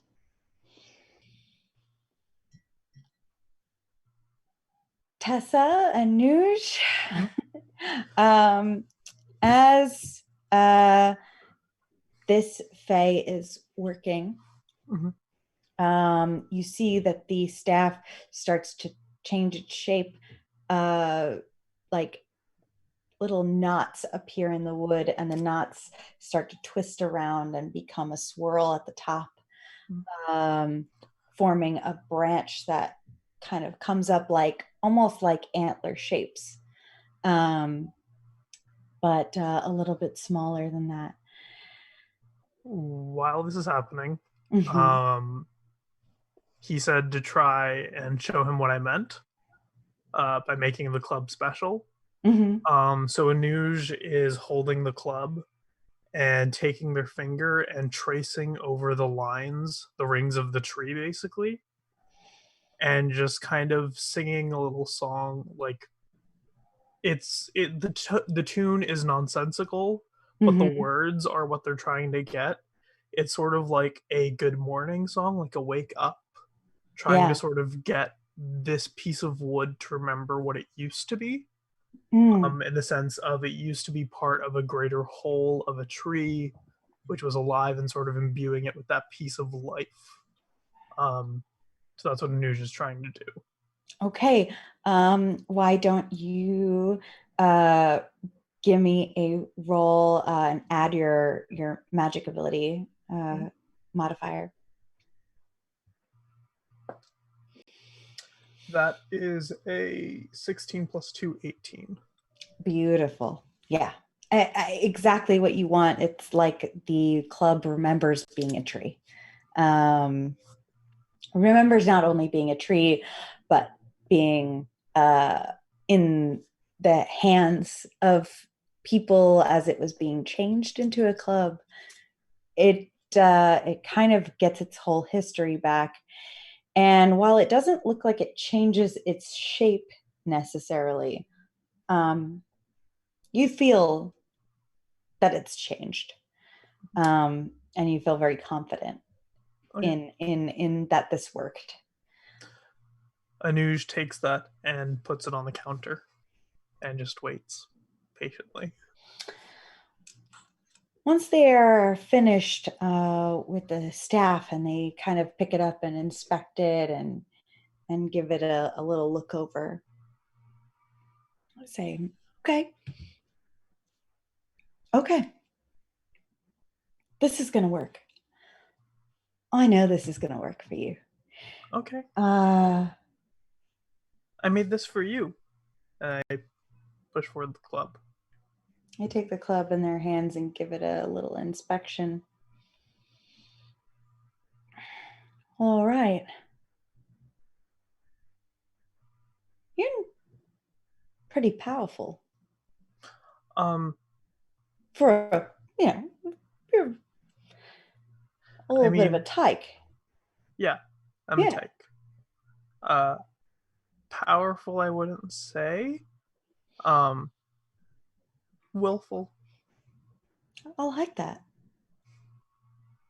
That's pretty cool. Well, all right. So here's how this is going to work. This staff, you can use it to harness the power you have. But in addition, in a pinch, it can hide you and your friends. Make it hard, impossible nearly, for the enemy to see you. Okay. And it'll do that once a day. It's just got to rest after that. Okay? You like it? Yeah, it's really pretty. Good. Well, all right, I accept your trade if you're okay with it. Yeah. Okay. Good. So Anuj gathers up all of their stuff that they have once again thrown everywhere. And take the club. Excellent. All right. I mean, the quarterstaff. Yes. All right. You now have a quarterstaff that can cast Pass Without a Trace once a day. Nice. And you walk what off. does my tiara do exactly? Your sorry. Okay. Your is a tiara +1. Oh, to any magic roll that you make. Ooh. Yes.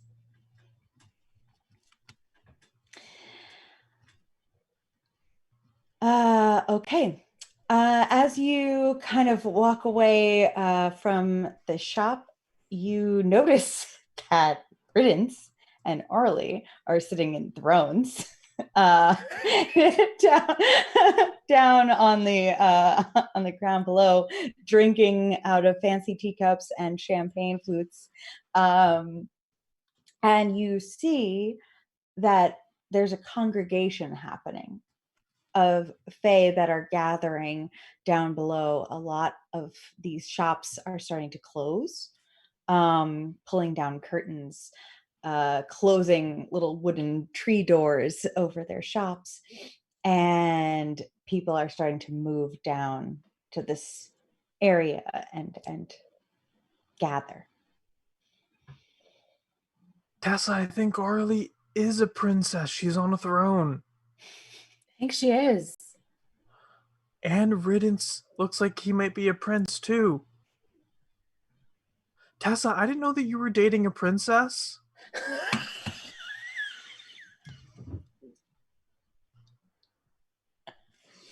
Neither did I.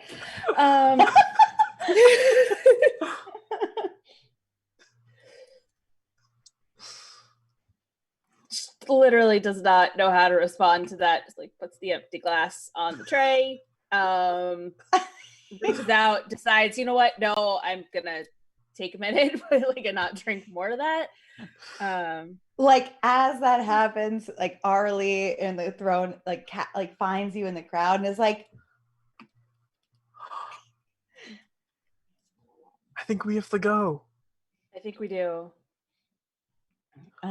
As you fly closer, you do see that there are 2 more chairs and next to them. I think one of those is yours. I think one of them is yours. Are you royalty too? No. Okay. I mean, my dads were the leaders, but it's not really a royalty kind of thing. It's more of just like advisor kind of thing to the town. Yeah. I fly over with Anuj and sit down next to Arlie. I go and grab a chair, I guess. No, yeah. Orin, Anuj, you can. Oh, sit that's for me? Yeah, Uh-huh. yeah. Oh, okay.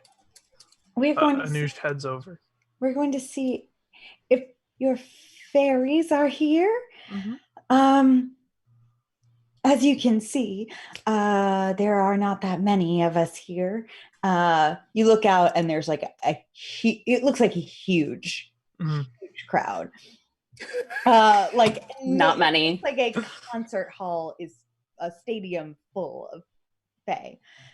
In fact, it has gotten very bright because all the lights emitting from them have been congregated into the center of this room here. And Orin says, we don't know, because of how few of us there are here, if your fairies will be here. But we hope that they are because, well, it is equally as devastating for a fairy to lose its person as it is the other way around. So please. So it must be really hard for you all to be here then. Because you might not be with your people. Yes. Yes. It's very hard. But that said, some people might have a very, very good day today. So let's see what we can do. I'm going to figure out how to help you.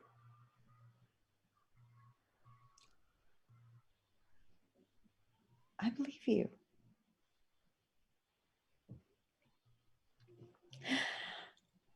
Okay.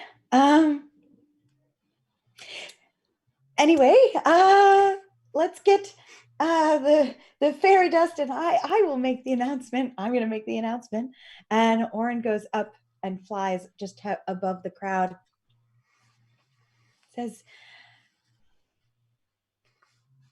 "Thank you. The lost fae of Neverland. Tonight, we have some guests who are lost from where they came from, but who also lost their fae.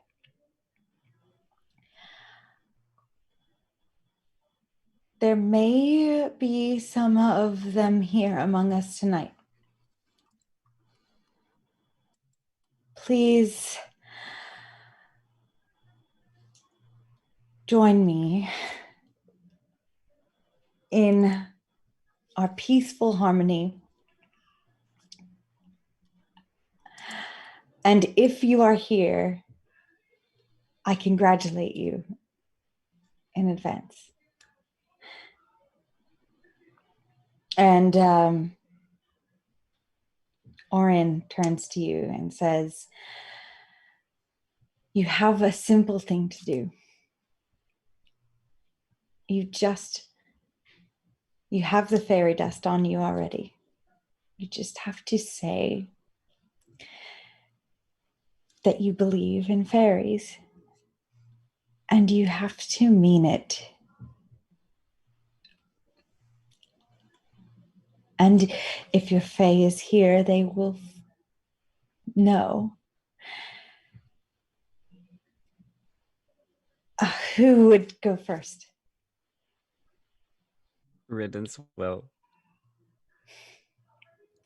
Like, he's got his cup of empty cocoa in his hand in the chair, and he's just gonna be like,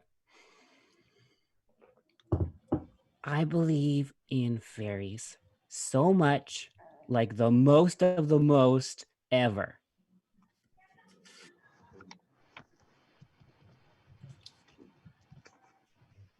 instantly you see a spark of your fairy dust kind of conglomerate around you, come off of your skin, and consolidate in a little glowing ball. And it just kind of flies out into the crowd and hovers over everyone. And then it just shoots towards one particular fae standing out there in the crowd, who hops up out of that crowd. A fae that has a little bit of a red hair kind of pushed back, and flies right over to you and reaches out a hand. Hi. I have been looking for you, and I'm so sorry.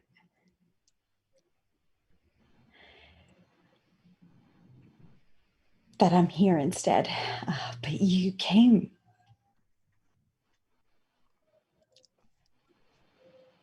As soon as I knew, I came. You did.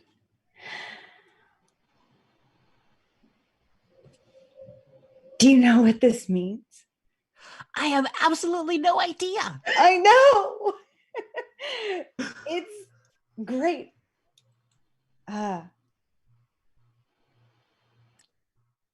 All it means is that we are both stronger now. Not that you needed it. Well, not that you needed it either, probably. No, I'm pretty good. Who's next? I think Anuj is suddenly very shy and doesn't want to go next. I think Anuj is very much bolted to their seat at this point.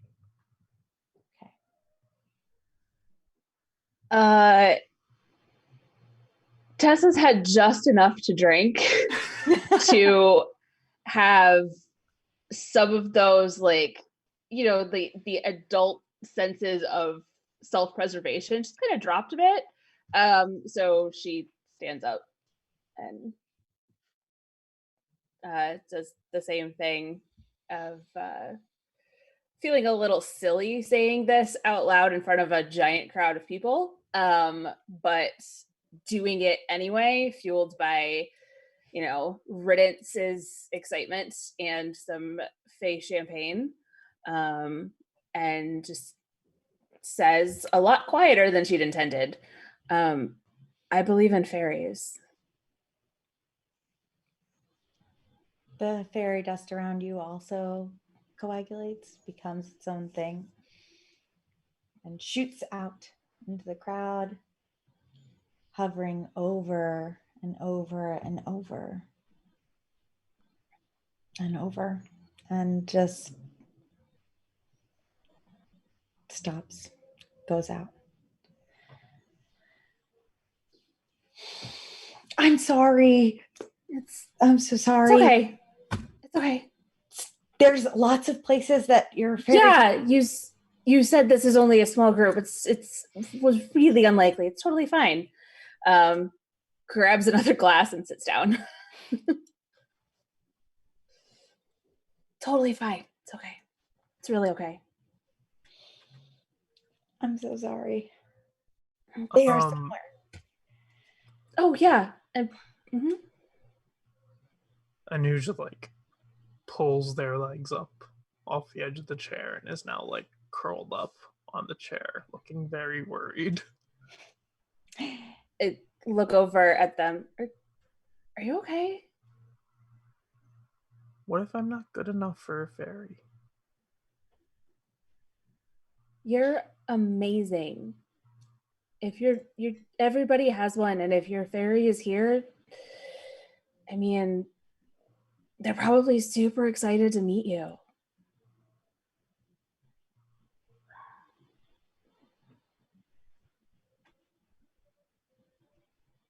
What if they get hurt too?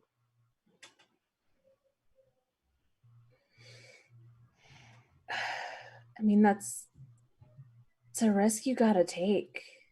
If you want to meet them, if you want to help them. I mean, they seem pretty much like they can take care of themselves, but I mean, that's always a risk.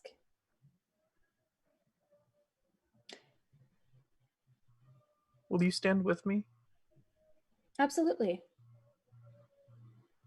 So Anuj stands up, and like sidles up to Tessa, and I think like without thinking about it, just sort of grabs onto your hand, and Give them a says, little squeeze. "I believed enough to make a club. Remember, I believed that the scorpions were good. I believed that the mermaids could help us, and I believe in fairies." Your fairy dust kind of shoots off of your skin very powerfully and suddenly, and coalesces itself in the air and just kind of bullets out over the crowd, diving and searching and weaving through the crowd until it, almost without ceremony, just kind of kisses one person in the crowd who looks a little stunned, a little surprised to have actually been picked. And they fly up and fly over to you and do this kind of in disbelief, but they're kind of gonna motion you to come towards them, if you will. Okay. Yeah, Anuj would step forward.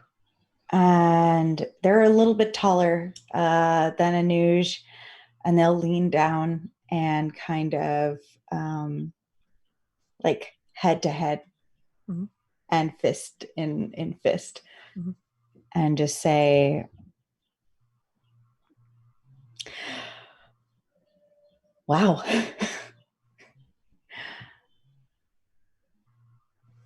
Well, I think we're going to do this. I know we can do this.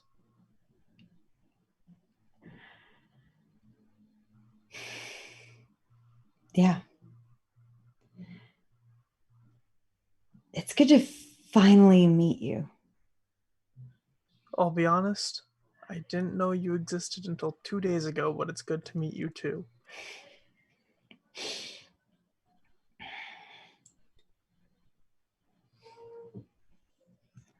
They look around. Sorry that you're here. They look around at the group around you and they say,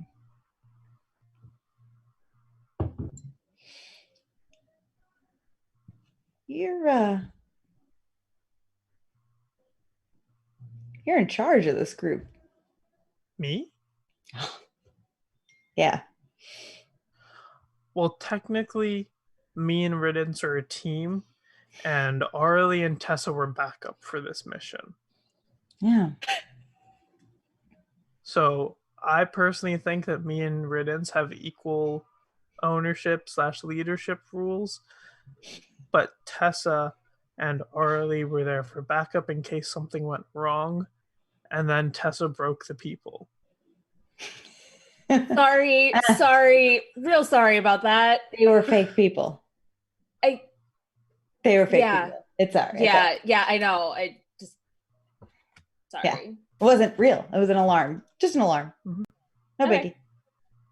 You can turn it back on, right? Oh, totally. It's already on. Oh, okay. Yeah, it's good. Excellent. Yeah. And as you just say, I don't really see myself as a leader. I see us as a team. That's what makes a good leader. Good job. It's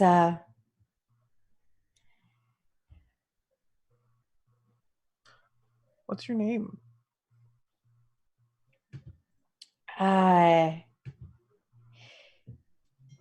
You can call me Russ.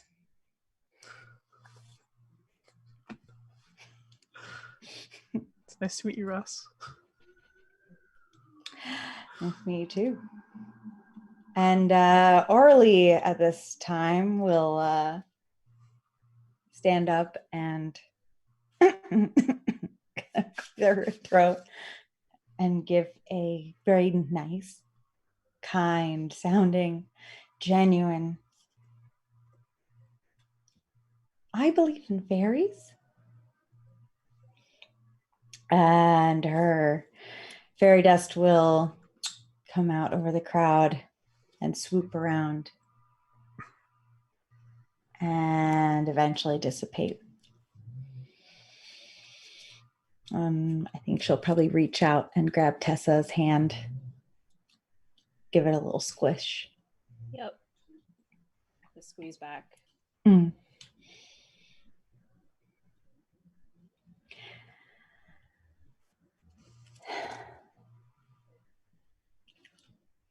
Okay, I'm sorry. I'm very happy for two of you, and I'm so sorry for the two of you. But that, again, please remember that they're somewhere. Just not here in this hideout. And of course, I should remind you that finding Tinkerbell and us going to bring her home. Home is where most of the fairies are. So we could find yours there. Hypothetically, if you still want to do it, which is totally cool if you don't. I just wanted to throw that out there.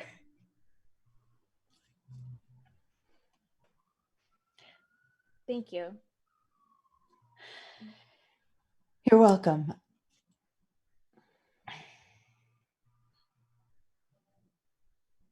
I think. Still holding on to Arlie's hand, by the way. Sure. I look at Riddance and I say, look, Arlie and Tessa are dating.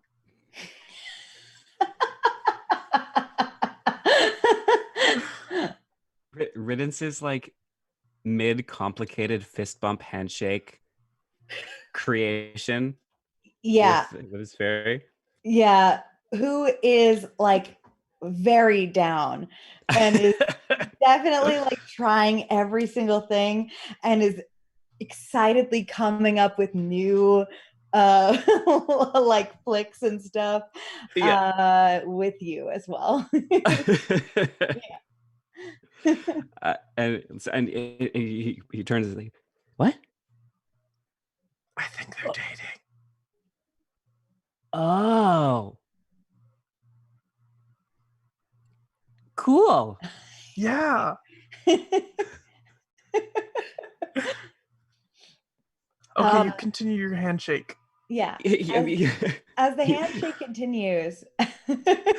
See, Ridden's gestures to his fairy and goes, sorry, this is Anush and Arlie and Tessa. Yeah. Yeah. Hi. Hi. Nice to see you. Oh, right. Welcome to Fairy Cove. Welcome to our hideout. We are the Lost Fae of Neverland, and you are so welcome here. And we are gonna help you in any way you can.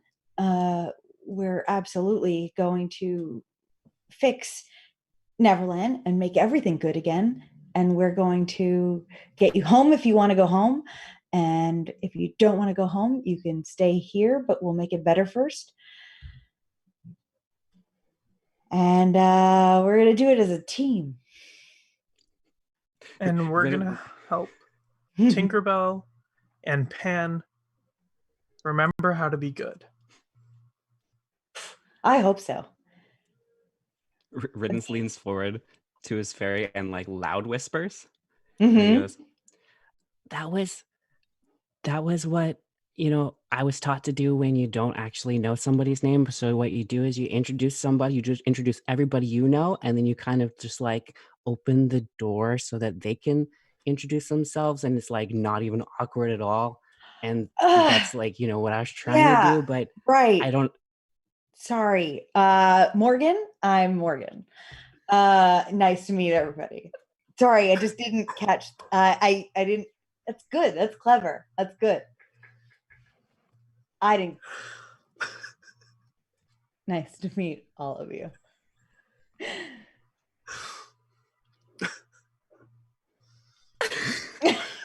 Sorry, I'm still dying. Everybody in the audience starts to applaud in a uproar. You notice that people have started to dance, and now fairy band has kicked up and has started to play strange glowing instruments that they are playing, where the sound feels like it's visually coming out of these instruments in the form of the fairy dust. People are starting to dance, people are cheering and screaming, and the wine and cocoa is just absolutely flowing.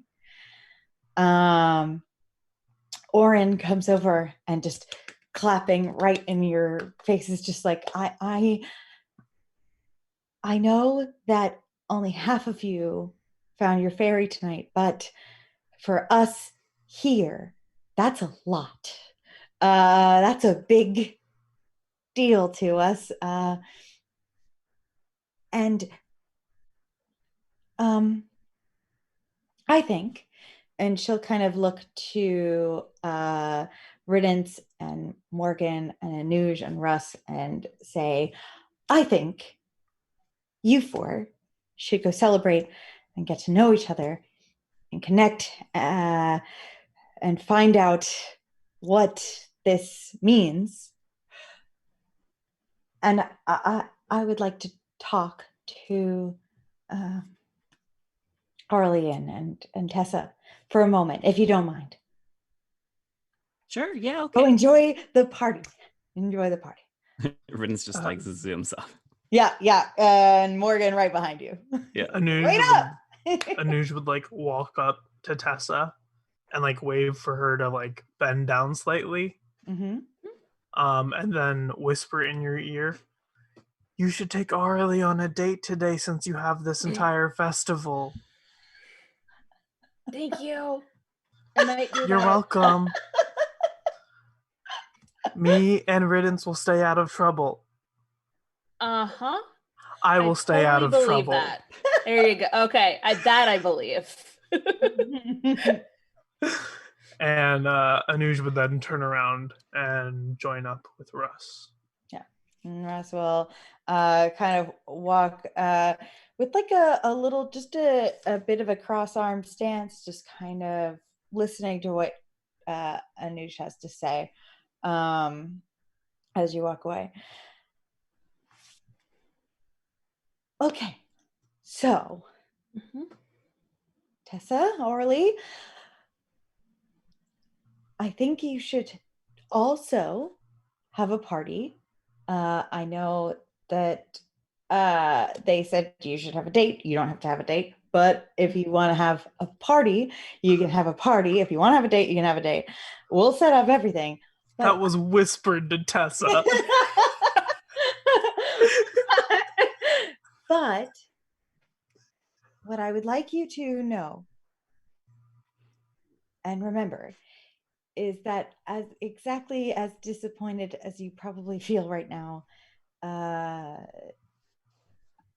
everyone in that crowd that didn't just get their person probably also feels that way. So you're not alone. We all are missing that other piece. But they're somewhere. Because you still believe in them. And you wouldn't be able to say that if they were no longer here. So they're somewhere. I think you should go party. I think you should have a blast. And Okay. I think we will tackle our problems together in the morning. In the morning. Mm-hmm. Yes. All right. Problems definitely sound like a morning topic. Morning for sure. problem. A Absolutely. morning problem. Yeah, all of that. Mm-hmm. All right. And she will kind of just grab herself 2 glasses of champagne. Like hold it up like a toast of like, I see you. And start drinking them both. And we'll kind of gesture out to the growing party in front of you. And we'll kind of bounce. Mm-hmm. Mm-hmm. Tessa, Arlie will probably at this point indulge, I'm assuming. Yeah. And Riddance and Anuj, tell me where you head so that I know where we're picking up with next week. Anuj specifically is looking for clothes. Just because the clothes that they've been wearing really are just like a nighty pajama sort of set. Yes. Because it happened at night. Yes. So they're more looking for like, hey, clothes that I can actually wear out and do work and like the things that I'm supposed to be doing, Absolutely. while also telling Russ about like the plan and what's going to happen, what we're going to do, and how we're going to fix it all. Absolutely. At this point, Russ is going to lead you to the kind of stores that you want, but they are just basically going to be absorbing whatever you're saying. They're just going to listen. Riddance, what about you? Riddance is gonna like talk and walk with Morgan, like just kind of like making laps. Yeah. Just kind of like babbling about every single moment of like existence on Neverland and beyond. And Morgan is going to interrupt your story multiple times to tell you about his story about getting to Neverland. And you're just going to be in a like back and forth and be like, oh, my first day was like this. My first day was like this. Oh, but then when I, first met someone else, it was like crazy. Yeah. You're going to have that kind of a back and forth. Yeah. Trading all kinds of every magical inclination, trading all kinds of like skill and knowledge and being like, look what I can do, what can you do, all of that. Yeah. Tessa, we will pick up next week about what you are doing because I want to know what Arlie's thoughts on the situation are fully. So we will end our session here. And we will pick up next week at the end of the party with the Fae, and we will continue the plan from there. I would like to thank everyone because this was an incredible session that I was very nervous for, especially after the break that we had. Thank you to everybody who in this channel today has followed, all the subscriptions, the hosts. It was just wonderful. Everybody chatting. And Kevin, thank you so much for being there. Please check us out on Patreon, Discord. Check out sonerdwear.com and buy merch. You can buy a Neverland t-shirt. You can buy Welcome to the Party merch. Everything is in Maddie's store. It's everything.